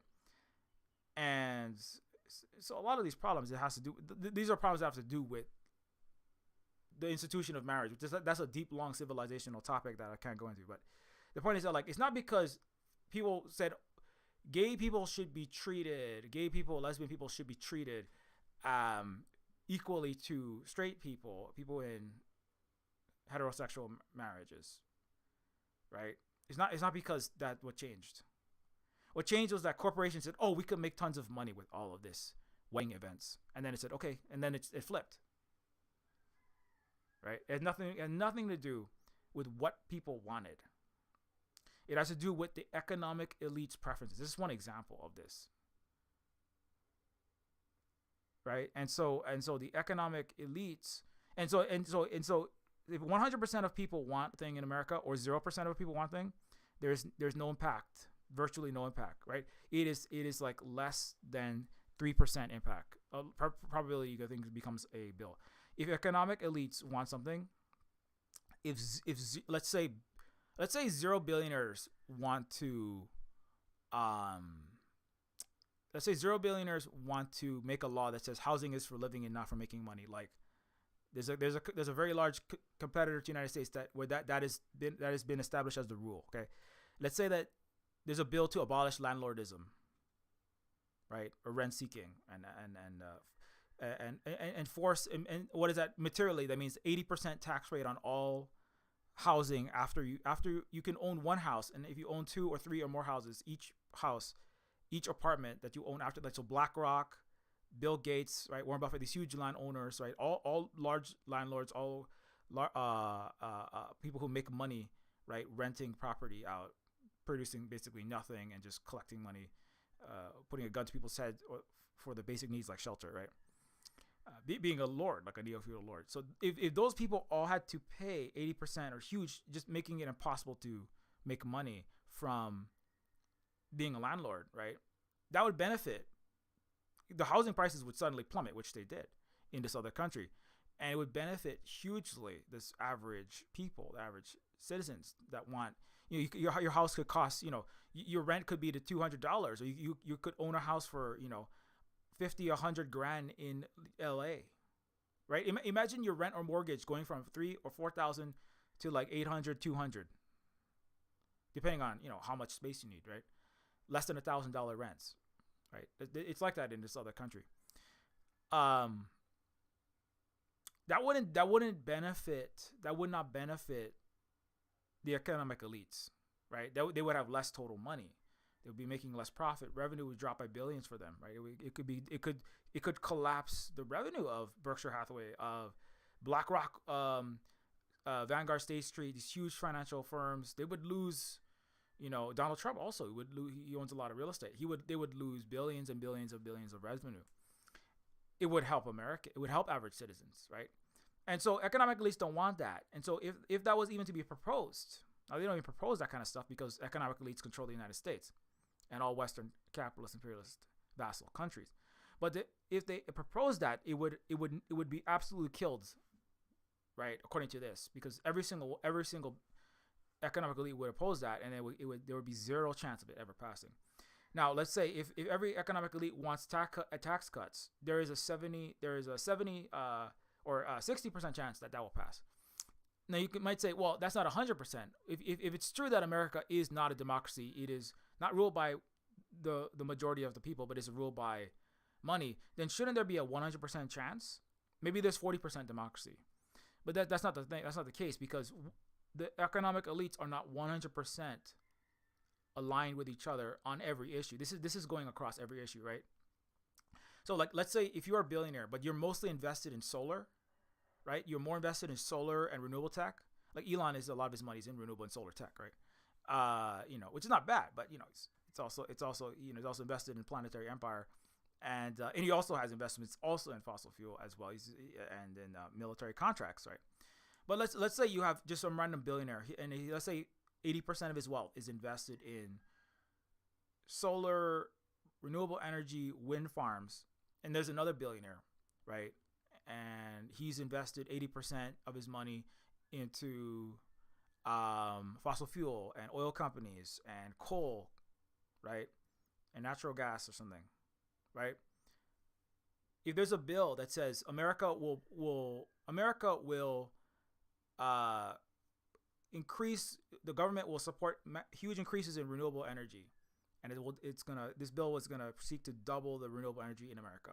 If you're the fossil fuel billionaire, or the deeply fossil fuel invested billionaire, you don't want that bill to pass, right? Now, if you're a solar windmill invested billionaire, right, then you might be supporting that.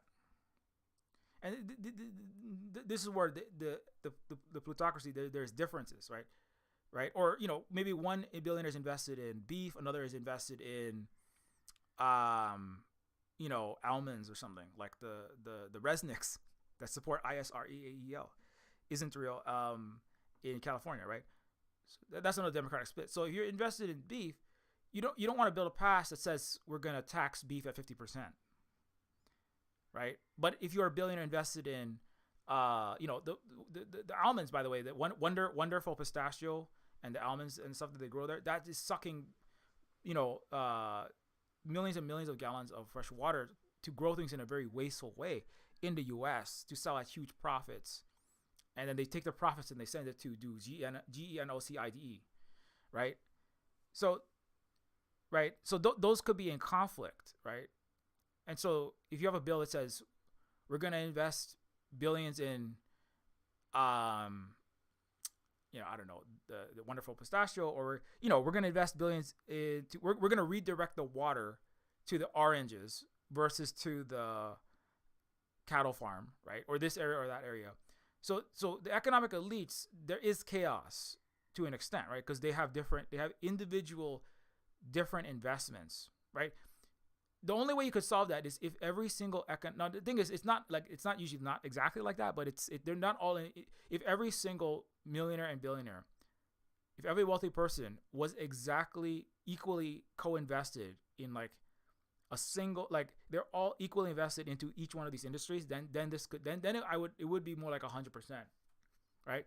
Let's say if every billionaire, Bill Gates, Elon Musk, the Koch brothers, are 5% of their money is in big tech, or 10% is in the big tech, 10% is in big oil, 10% is in big beef, 10% is in big plant agriculture, 10% is in military weapons manufacturing, 10% is in I don't know, the mental health, 10% is in healthcare. If every single, but they're not all equally invested in the same thing. Anyway, I'm probably spending too much time explaining this, but long story short, but so that's why it's not exactly 100%, because it cannot be, because the economic elites are not 100% aligned with each other, right? I mean, we can see that, right? Even Democrats and Republicans. I mean, they're both horrible parties, right? But we can see that Trump is being attacked, not because he's racist, not because he's not doing what's right for what Americans want, what average Americans want. Trump is being attacked because he wants to do less war in Ukraine. And so that's a split between so there are economic elites. Some of them want that. Some of them are like, I'm not so interested in that. Right? Some of them, I want more. I'm more interested in the war in South China Sea. Right? Some of them are like, we're gonna keep fighting the war in the Middle East, but maybe we'll hold off on the other two. So that split reflects some of the differences. The fights between the Democrats and Republicans it's not because the Democrat and Republicans are fighting for their American citizens' desires, it's because they are fighting for different billionaire corporate interest desires, and money that they have put, or an interest that they have put towards those things, right? I mean, so the Republicans tend to be more into beef, animal agriculture, Texas, etc. And the Democrats can be sometimes a bit more into the vegan stuff and plant agriculture. Democrats, they tend to have more of a grip on universities, and the Republicans, they have a little bit more in churches. They're both praying to the same god of money and colonialism, but they have the Democrats have longer-winded prayers. It's called the New York Times bestsellers, and what they say, right? But the Republican prayer is much shorter. It's praise Jesus, and the Democrat prayer is some Thomas Friedman white paper about, or Brent Bernanke's great moderation about how the economy can never collapse again because of the Gaussian copula and mean portfolio theory, and this long 300-page paper about why the housing market can never collapse again. That was also a prayer. That was like a Jesuitical. That was a religious prayer to the God of the end of history, New World liberal order, which is not an order, obviously. It is that was a bunch of religious mumbo jumbo. Anyways, back to the topic though. I gotta finish, dude. What's up, Grant? Anyway, so a Native Hawaiian I should say more in the Native Hawaiian perspective. Okay, but I did want to get to that. So the U.S. is not a democracy. So before we even talk about, and that's one level is the U.S. is not a democracy at all. Western countries are not democracies, in that sense, and that's some of the evidence for that. But let's move on from that. Okay, so more on the Native, because you could get this from anywhere, but they're like, people are probably like, Silver Spook, what about the Hawaii stuff? You said you're going to talk about Hawaii. So let me get to that.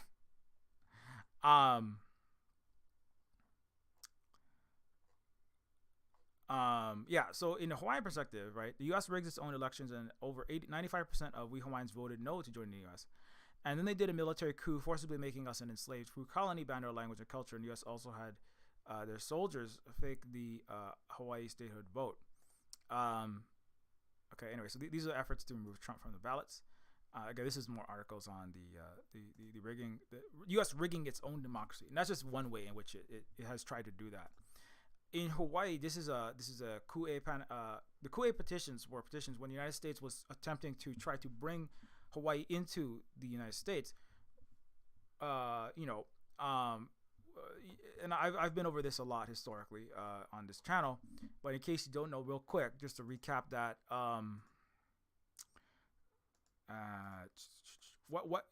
Why would Hawaii not want to join the United States, right? Well, it's very simple, right? In Hawaii, we had the world's highest literacy rate. So you can get the actual thing with all of them. In Hawaii, we had the world's highest literacy rate, right? We had the world's first universal healthcare system. We had mass affordable transit. We had electricity before the White House, electric lights. We had an entire city, Honolulu, that was powered with renewable hydropower. We had a really great situation. We had racial equality. We had black and Asian full citizens. Black people in Hawaii had built schools, had built bowling alleys, had built great moderate prosperity for themselves, married Hawaiian women, married all the people of all ethnicities, and lived as equals in the 1700s. And in the 1800s, it only got better for black people, for Asian people. And, and so all of this, we were doing very well, and like we didn't have no problems, but, we're doing very well. We had trains, trolleys, and ferries that allowed individuals to commute even from neighbor islands like Maui to the city of Honolulu, right? We had a universal healthcare system, Queens hospitals that provided healthcare at no charge, right? Europeans admitted that Hawaii was ahead in literacy, and enlightened countries of Europe were behind it. So, anyways, so that's why, right? That's why when we talk about democracy, right, and election, and what the people want, right? What do the people want? So that's why we did the Kuwait petitions, where he said we do not want to join the United States because we can see that the situation for people of color, black people, and even for average Americans is not very good there. You have extreme racism there. There's large inequality. There's economic upheaval. You have a plutocracy there. I mean, they didn't necessarily say this out loud, but Hawaiians, we were the most educated people on the face of the earth in the 1800s. We knew who America was. We did not want to become a racist plutocracy of a tiny minority of wealthy elites, as I've just gone over, right? We didn't want to become a country where we have a tiny minority of wealthy elites. I lost my study, running everything. We wanted to remain as fundamentally, even Wikipedia, which has been shown to actually be just basically United States Empire dictionary, U.S. imperial propaganda outlet, right, run by billionaire libertarian Jimmy Wales, who works directly with the U.S. State Department. So even they admitted in Wikipedia, Hawaii was a socialist, anti-imperialist, modernized, advanced country that would later be a model for China under Sun Yat-sen. So so Hawaii had good reason, right? And so Hawaiian said we do not want to become part of the United States because we don't want to lose. We don't want to be subjugated. We don't want to be colonized. We don't want to lose our racially. We don't want to lose all the great things that we have built here. And also, we've seen what U.S. does to people of color. We've seen what you do to other countries, which is you plunder them and you enslave people and you colonize, right? Hawaii didn't want to become Britons either. We fought for that. Britain tried to actually temporarily. Hawaii was named a colony of Britain, but then it was undone. We had to put effort in to stop that. So anyway, long story short, so we said whereas there was a treaty for the annexation of the Hawaiian Islands to the United States of America. There's a lot to go into this. I gotta end soon, so I'm gonna have to cut this a bit shorter. But long story short, the United States, a treaty of annexation passed in the government of the United States itself is illegitimate. It is that the United States bringing Hawaii into the United States through a congressional treaty is the same as a congressional law. Is the same. It would be like if Russia passed a bill that says Russia now brings. Russia is now annexing Canada. The Russian government passed this bill. Russian officials have talked it over, and we are making Canada part of Russia. Canada is actually very close to Russia, right? If you look at the Alaska, from Alaska to Russia is very close, right? So Russia could just put a bill. Russia is now, America is now part of Russia, right? You Americans, you must all speak Russian now. Americans, you will be voting in Russian elections. Americans, you will be you are subject to Russian law. There's no such thing as America anymore. Because why? Because Russian parliament just said so. Now, of course, people will be like, well, that's ridiculous. That could never happen. Well, that's because you're from an unjust, anti-democratic, imperialist, colonialist place. You're from the United States or from Europe, right? But you think that can't happen because it has not personally happened to you, right? But what the United States did to Hawaii is that they said, well, here's a bill, we're going to pass it in America, and then we're going to just, long story short, obviously, right, that's illegal, it's anti-democratic. Hawaiians, 95% of us said we do not want to join the United States, right? And we voted, we created our own ballot, we voted not to join the United States, right? And the United States said, we don't care. We're just gonna invade, crush you, and steal your country, right? So again, that's an anti-democratic. So when we say the United States has never been, Hanani Keitra said, United States, which banned our language, overthrew our country, stole our land, destroyed our universal healthcare, illegally occupies Hawaii to this day. And yes, my mother's hands were broken for speaking Hawaiian in schools. The U.S. is not a beacon, but destroyer of democracy. When Hanani Keitra said, the United States says it's democratic, but U.S. is a liar, right? It does not. It has never been democratic with Native people, and it has never been democratic with Native people. This is very specific. Now, reality is, as I already pointed out, the United States has never been democratic with Americans, right? The U.S. government doesn't care what Americans want. It doesn't fulfill its needs. But the United States absolutely has definitely not been democratic with Native peoples, and certainly not Hawaiians, right? Because if the United States had been respected democracy in a true sense, the United States would have said, democracy in Hawaii has spoken. We respect the will of the Hawaiian people, and America will stay out of Hawaii. Right? So obviously, completely not the case. So the paperwork, right, is illegitimate. Even if the United States passed a treaty, the paperwork is just there, right?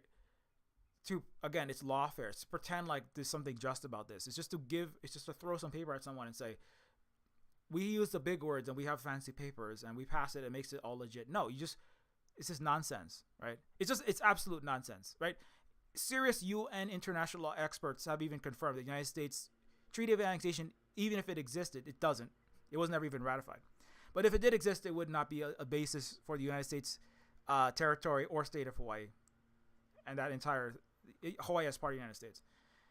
On top of it being illegitimate, the United States illegally militarily invaded Hawaii, so that whole thing is illegitimate. So Hawaii is an illegal military occupation, fraudulent annexation, according to the United Nations itself, right? Today, it's an ongoing illegal occupation. In case you don't know that history, I know it's a lot. It can be a bit complicated, but in case you don't know that is the current international status. The United States is the United States stands in violation of international law with its military and the legal U.S. state of Hawaii. It's not, the state of Hawaii is a fiction. Legal fiction is the technical term.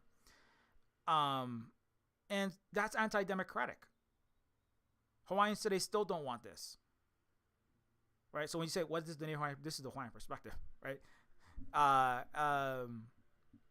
Now, of course, there's many people that are brainwashed in Hawaii, and that makes it complicated and it makes it hard. And that has to be taken into account, right? But even still, right? Hawaiians today still we would still like our rights and our self-determination to be respected.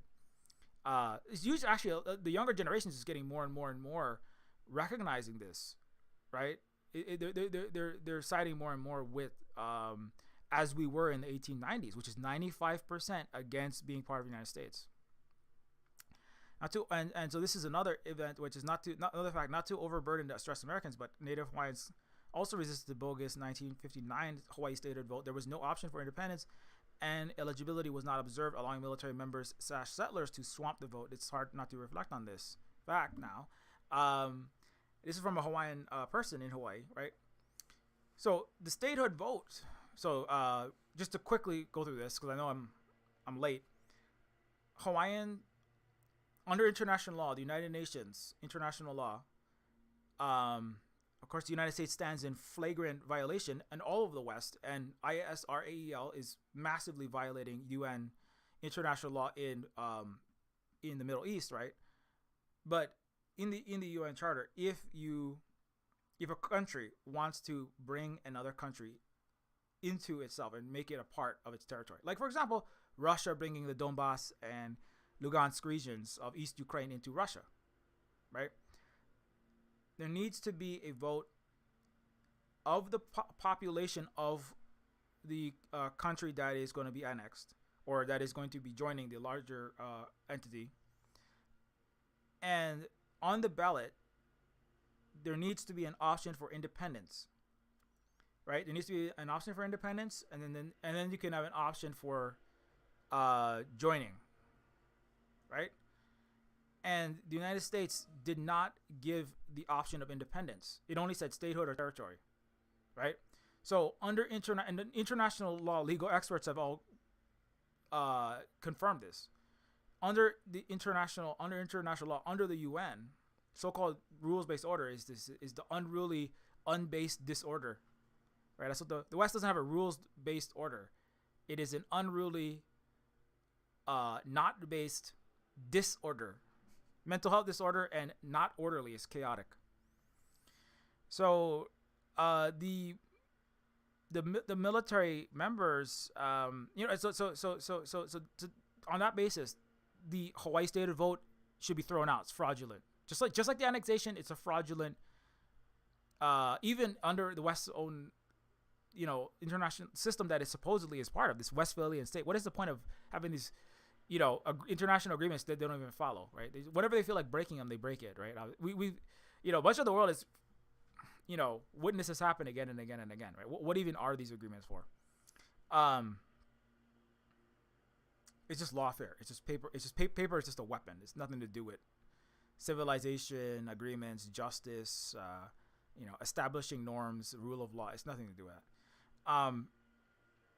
So the statehood vote was illegitimate. Even if the U.S.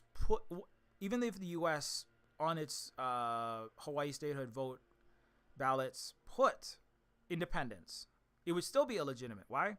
Because the United States didn't observe eligibility. I think, like California recently said that, I think that it was a California ruling that said California voting doesn't need to observe citizenship or something, right? I'm not saying that like, oh, we got to get rid of illegals, but everybody in California should be treated with equality and equal rights, and people should not be pushed into because in Hawaii this happens. The Democrats they'll bring all their brown and black, mostly like brown, like Filipino, Hawaiian, Pacific Islander servant classes, right? And a lot of them, they don't even speak English as a first language. They don't have a citizenship papers. And what the Democrats will do, there will be one wealthy, like 6'2" white guy or white lady, right? Like Hillary Clinton looking wealthy white lady handing out like Filipino lumpia. It's like, here, you can have a Filipino treat. Here, you can have a taco if you get it. You can have a Puerto Rican, taco if you get in this voting booth and vote the Democrat, and then you get a little reward. It's so gross. Like, I've seen this happen. Like, I was there at a primary, and it's like watching a plantation vote.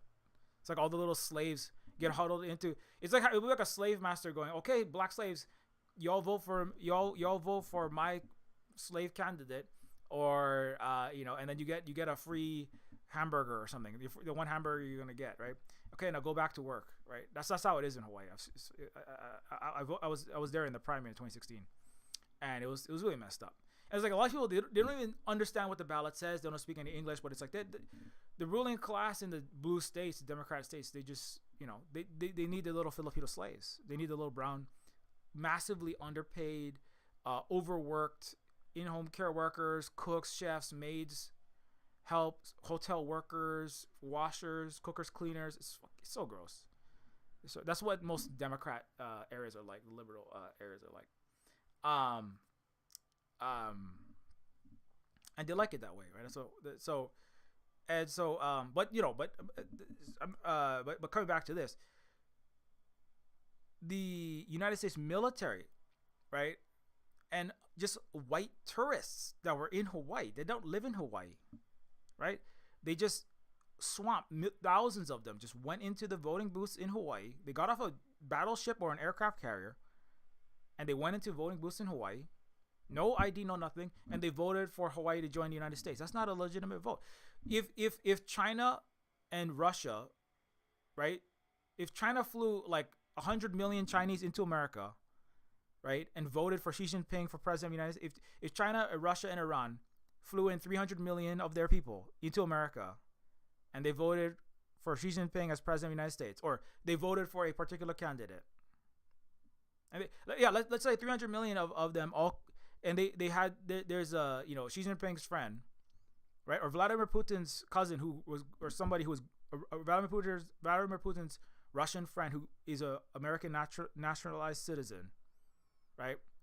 And Russia, China, and Iran flew in 400 million Russians, Chinese, and Iranians into America, and then got them all to write in, Alexander Putin as president of the United States, right?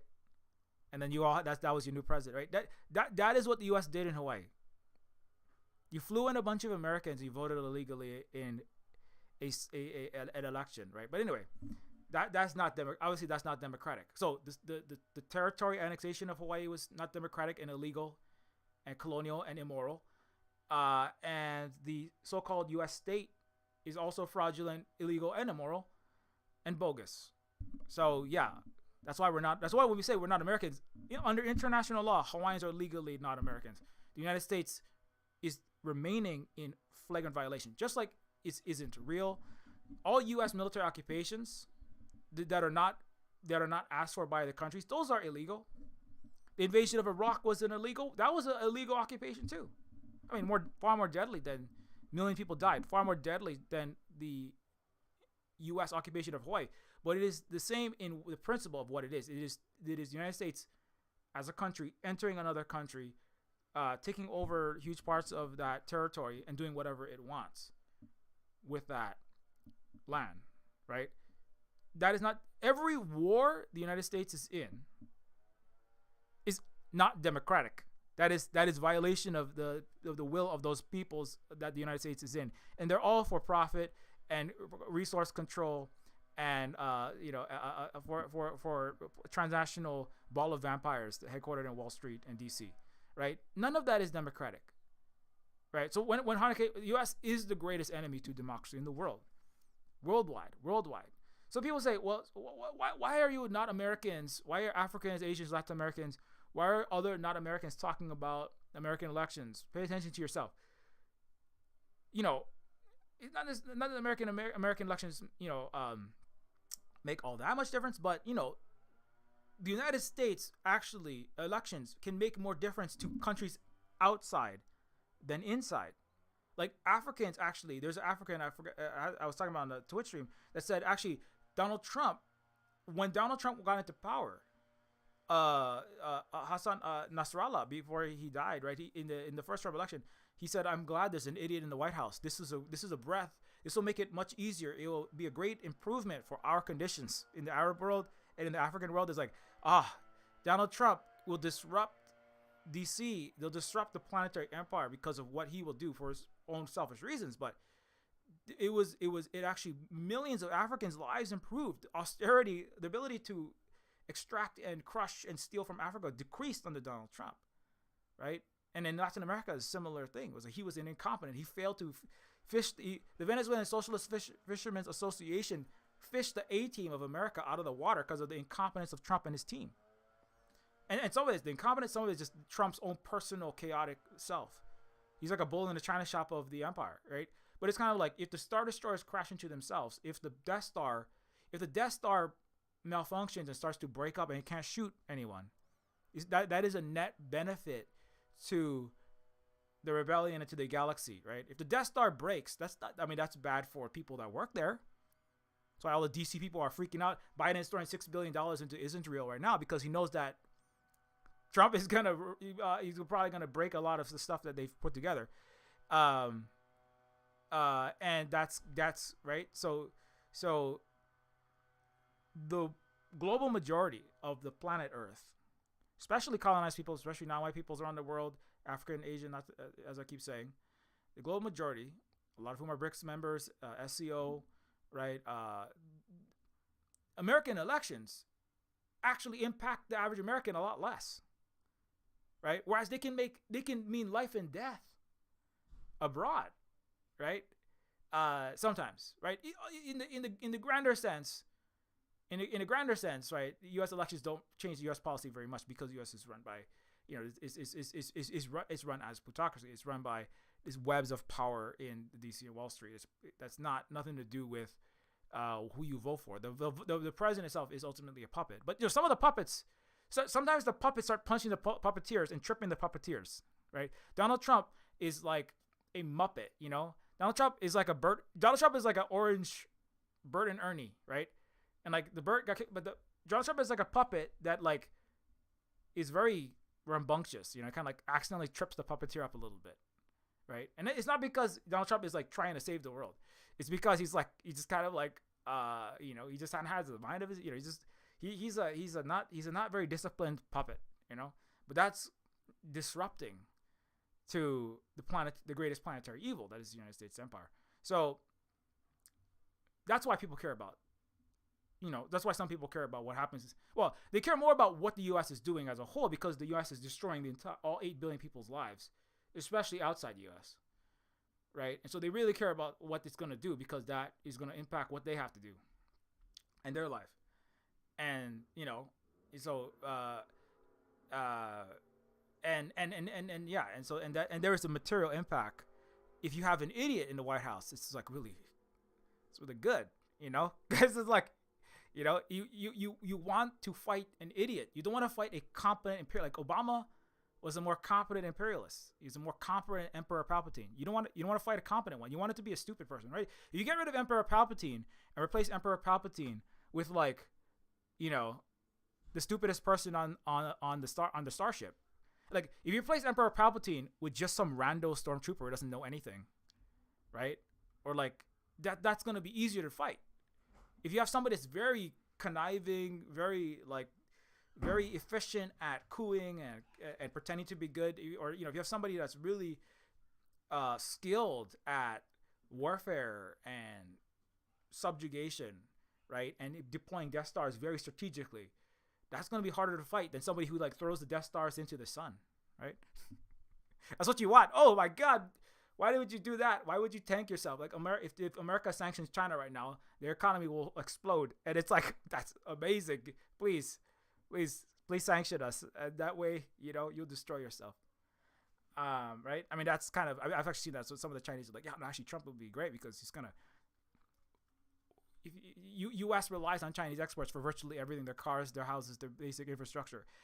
China is 3% of the trade is to U.S. It's not going to touch China. China won't make any difference at all. China is trading with ASEAN, Southeast Asia, Russia, Asian, African countries. That's where most of their trade is, right?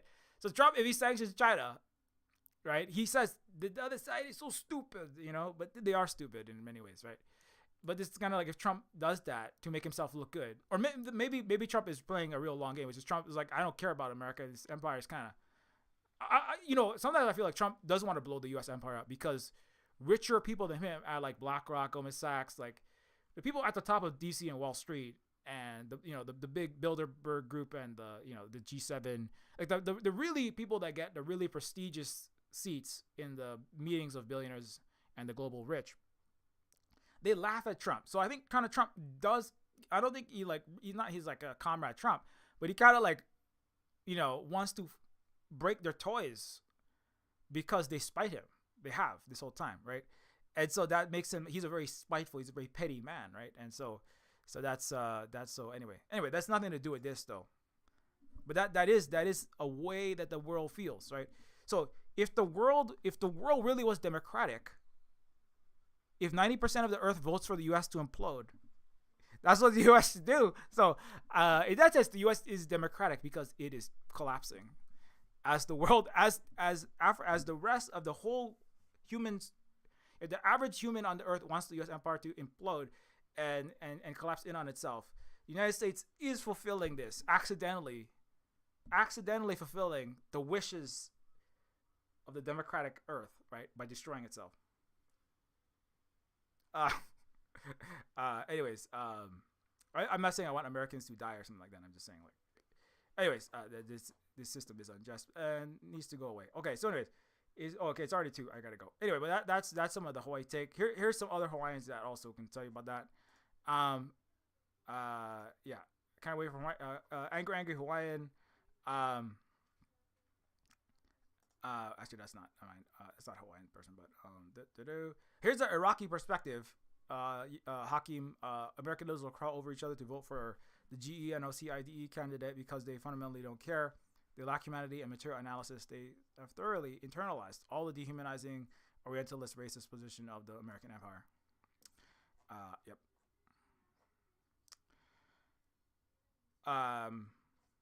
Also, yeah, please don't come to Hawaii.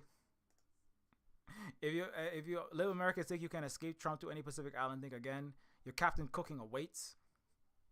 So I woke up like this, and then I ate some colonizers and felt better. So, yeah, because a lot of people are saying I'm going to leave America and escape to X and Y and Z. If you really believe in decolonization, right, and you just like go from the U.S. to Canada, you were a liar the whole time. But then we're seeing a lot of that. We're like, oh my God, I have to survive.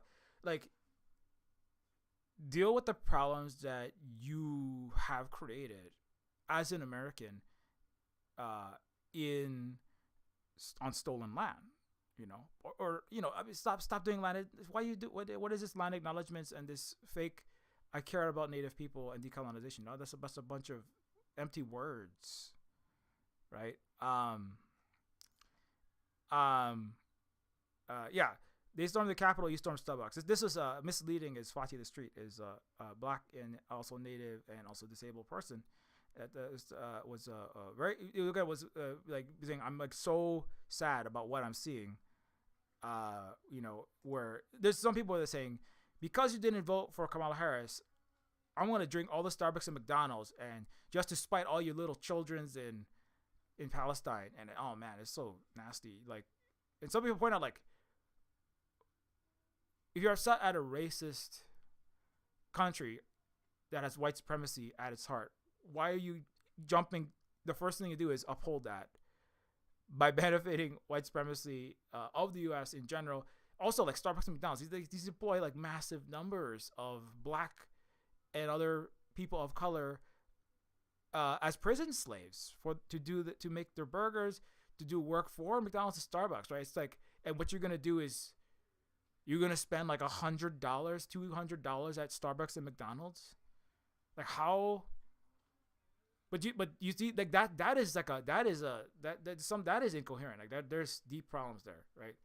That there's some real like that there is much cleaning to be done on like what's called the left, the progressive, the democratic, even what these words mean. There's so much nonsense over there. There's a lot of like houses of cleaning that has to be happening there.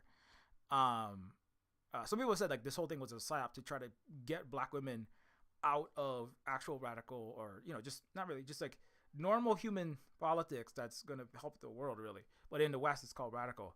Right. And so and this Kamala Harris was a black woman, so that you can see how like that's, whether it's planned or not, that's the outgrowth of this, right? It's trying to pull black and indigenous people apart, black women out of the rest of the black coalitions.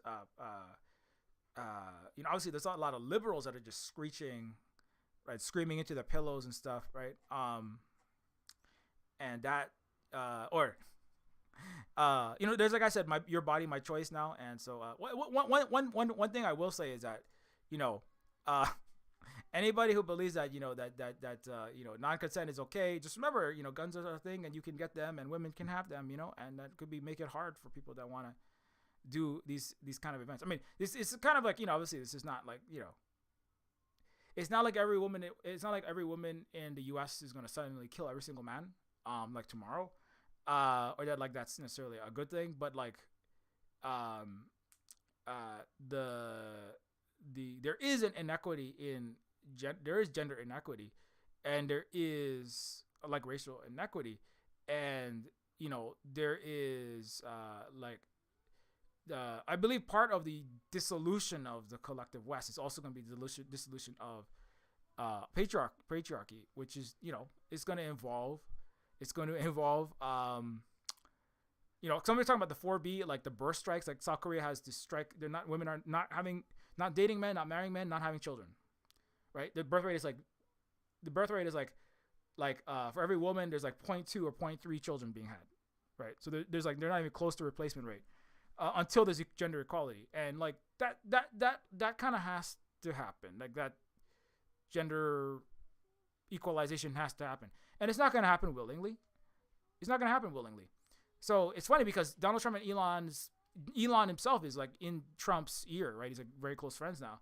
But the thing is like Elon's birth rate and JD Vance, Elon apparently is handing out cups of his semen to people. It's really gross. Like, so this whole, make more babies. So like, but that whole, that your birth rate, we got to get our birth rates up. Your birth rate is probably actually going to, the American, especially American white birth rate is probably actually going to drop now. because of that kind of stuff. You have Nick Fuentes, right? These really gross, misogynistic characters out there saying this kind of stuff. You know, like obviously Handmaid's Tale is based upon actual oppression of black and indigenous and non-white women and colonized women's actual oppression, even though it's hypothetical for the white women in the U.S. But like there is still gender inequity there, right? There is still racial inequity there. Now that's gonna happen under a Democrat or a Republican, right? But so it's really about like kind of disentangling this from like this the two imperialist, capitalist, racist GENOCIDAL parties, one with a mask on and one with no mask. You gotta get away from that stuff, and two, like the actual conditions, right, on the ground, like in a real way, and like let's not, right, and in like an authentic way, like in a concrete way, start fighting for these things. Educating, doing action and concrete action, and fighting for these things rather than. I'm not saying concretely go out and do what's on the screen, but like that is part of the fight that has to happen. And actually, like if the empire is targeting women and targeting black women as a psyop,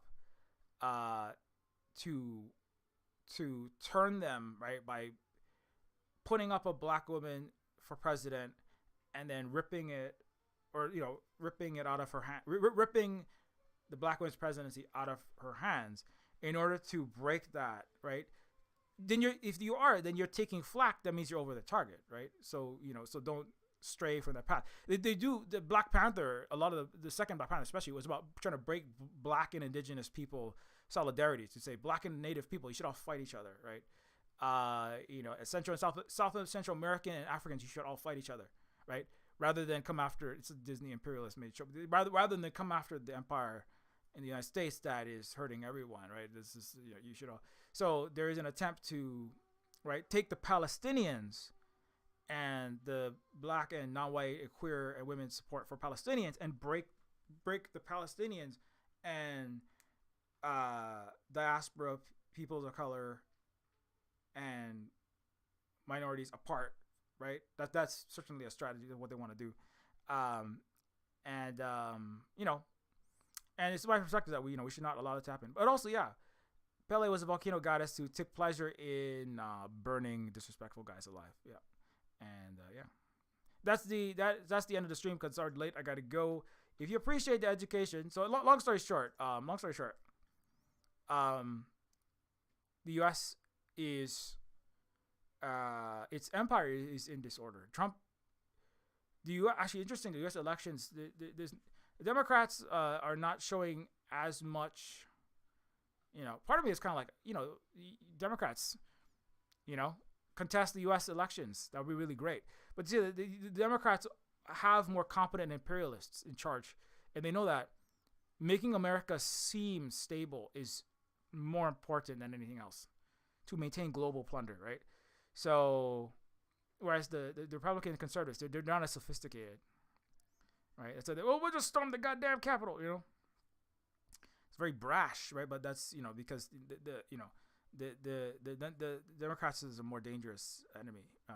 They can infiltrate everything, and they can lie, and they can fake their way into everything. And the Republicans, they're the wolf in the woods. They're easily visible. They're the xenomorph versus the Burke in Aliens, right? The Democrats and liberals are the Burke, the human that looks like a human, but he's actually he creates the xenomorphs. He brings the problem, and he brings the eggs inside and infects you with a facehugger. The xenomorphs, you can tell instantly, oh, that's not a good thing. I better either kill that, get away from that, quarantine that, stop that, right? But Democrats can infiltrate everything. It's like COVID, right? It can get into everything until you don't realize it, and then you're already dying and suffering. So that's also why I think that they are less likely to push for recounts, more seriously contest, claim the election was illegitimate. They don't want to do that because that would decrease the credibility of the United States, which would decline its imperial power, and it could push towards U.S. civil war, more or hotter U.S. civil war, which would decline the imperial capitalist colonial power. So, but there is still disorder in the United States. There are still people are screaming at each other all over the place. In one sense, like that, that's also causing problems for the United States. It's still not united. The liberals' house is in disorder because they just did a GENOCIDE and they got rebuffed for it. And that's, in one sense, that's a good thing. And nobody should, if you do a HOLOCAUST, you should not be rewarded for that. That's like that you can't really get lower than that, and they need to be rebuffed. That needs to be, like, humanity needs to kind of put a stamp on that's unacceptable. That's what happened. That is what has happened. It does restore at least some faith in humanity, but also the Democrats and liberals are in a big, tough spot because now, they're gonna have to deal with now Trump is bringing some characters to, like, oh, that's not really going to change much. You're bringing back Mike Pompeo. You're putting some really crappy people up in charge. He's not putting, I think he's going to put the Douglas McGregor guy in there who had some alternative, less imperialist stances, but he's not putting, as far as I know, he's not putting like Jeffrey Sachs anywhere in his cabinet. So that's going to make a lot of the difference that's going to decide what exactly his policies is going to kind of look like partially. Partially, it's just whatever the richest, most powerful people want, right? And then whatever Trump can, like, get his puppet strings and attack the puppeteers. But there will be infighting, and there are gonna be problems. There are already, because you can see the Europeans freaking out. You can see the Zelenskys, the fact that they had to send all this money over to Ukraine real fast and into ISRAEL suggests that the imperialists are, the warmongers, imperialists are worried about what is coming, right? And so that is a disorder in the house. Now, the U.S. empire is a disorder. It is human spirit disorder. It's human morality disorder, right? The Western, everything is, but. In that sense, and also the U.S. position as a hegemon, as able to get its economic and military weight anywhere in the world, is falling apart. U.S. GDP has declined. The U.S. cannot. Trump said he's going to sanction Russia and China. If he sanctions China, again, like I already said, China will simply. The U.S. will be massively crushed, and China won't feel it. The U.S. already tried to sanction Russia. Russia is doing better than it was 4 years ago. It hasn't done anything, right? And so that new world, that is actually, the new world order is like the BRICS and the multipolar world and SCO, Asia, Africa, Latin America, global majority-led world of many different civilizations interacting more democratically with each other, treating each other as different, diverse. I think even Putin said that we're going towards a diverse world of many different kinds of civilizations with different legal structures, with different histories, and we'll have to interact with each other, not as a unipolar, one country, one people, one handful of people decide what everyone else will be doing, right? And so there is a new, and it seems chaotic, but it's actually more. It will be more harmonious. Right, that's a word that's used in China and in the East, not so much in the West. But part of it will be struggle to learn how to live together as a family of families, right? As a world of nations that interact as equals with each other, despite their differences. That will be a more orderly world and a world order as we get through this growing pains phase. But this is about growing up so there will be much growing up as civilizations that many parts of the world will have to go through on the way to that, right? And that will be kind of a chaotic phase. In the United States, as the seat of the old world disorder, right, as of the colonial capitalist hegemonic U.S. primacy based, we do what we say or we destroy you or we subjugate you, right? The U.S. coming down from that is going to be very difficult. not just the U.S., Europeans, Japan, Australia, New Zealand, all of their vassals, G7, that coming out of that is going to be, and like all other countries are not perfect either. They all have to struggle with their neighbors and like, what happened in India, colonization, but also harming other people. What African countries, they have a lot of puppets. Arab countries have a lot of puppets. They have their own contradictions. They haven't been able to,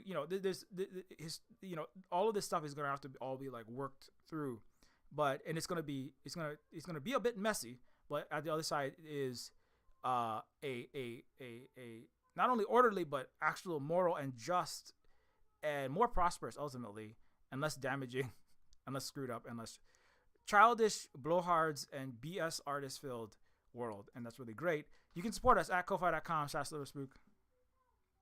At ko-fi.com/silverspook. If you appreciate this education, we would appreciate any amount of support for this free education. We try to do our best to keep doing on the Silver Spook cooperative and the Silver Spook streams. You can also give us ongoing support on patreon.com/neofeud here.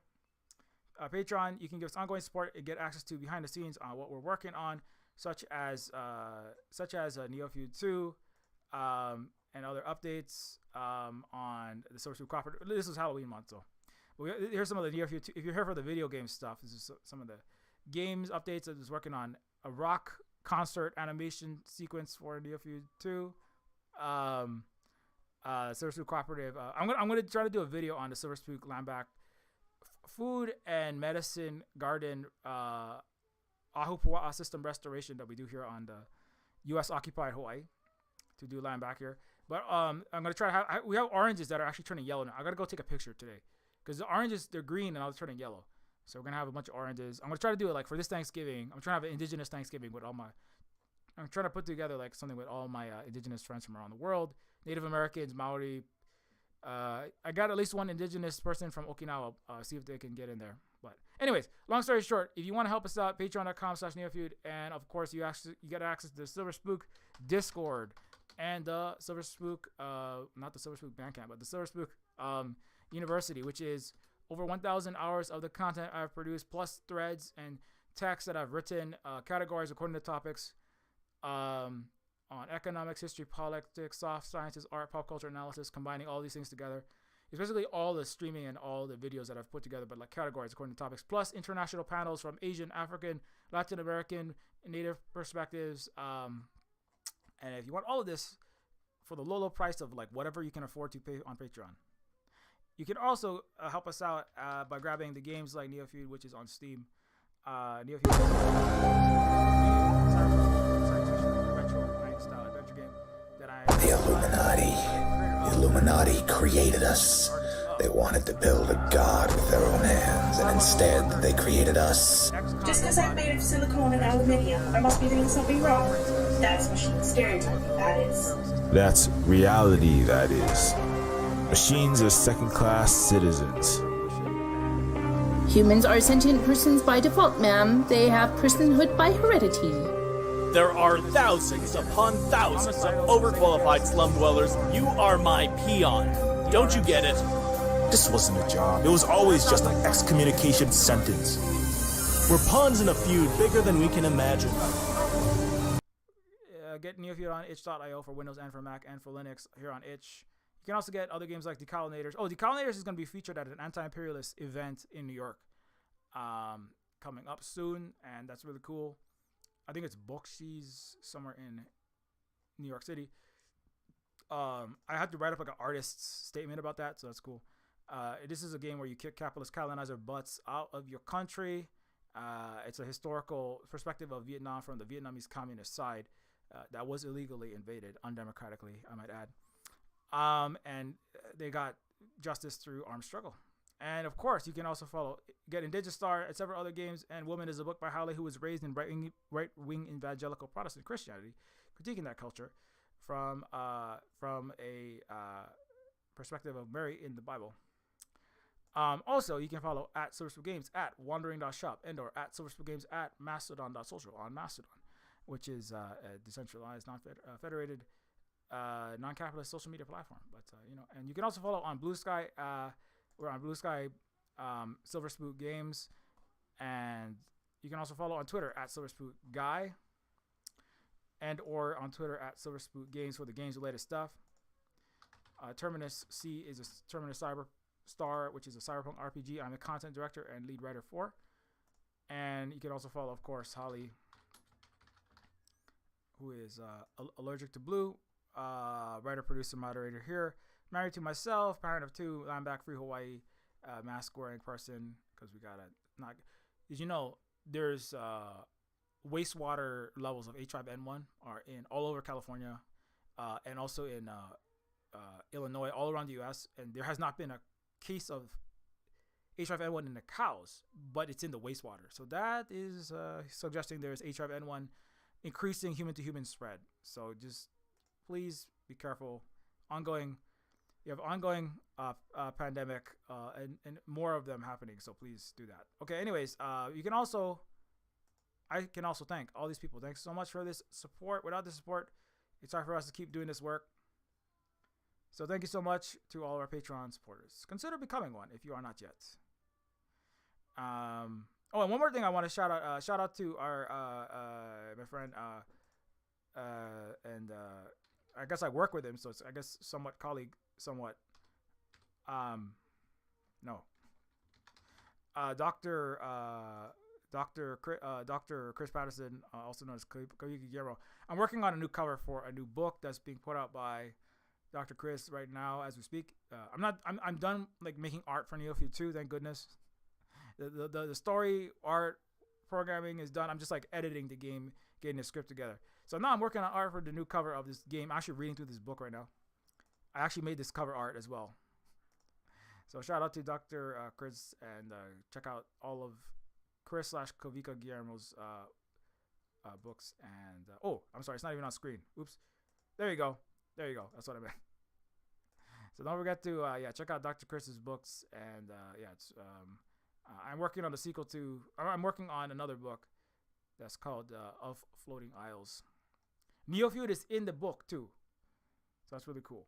That's very cool. I always like it when my games show up in books. I mean, not seriously though, for real. It's nice to have people like to make scholarly work that involves Neofeud. And it's taught at universities. That's really honor. It is an honor, obviously. Have a good rest of your day and keep mirror shades polished. Go vote in whatever elections you want to vote for, but just like try not to just try to keep it together. Don't get too disorderly as the empire unravels. Take it easy.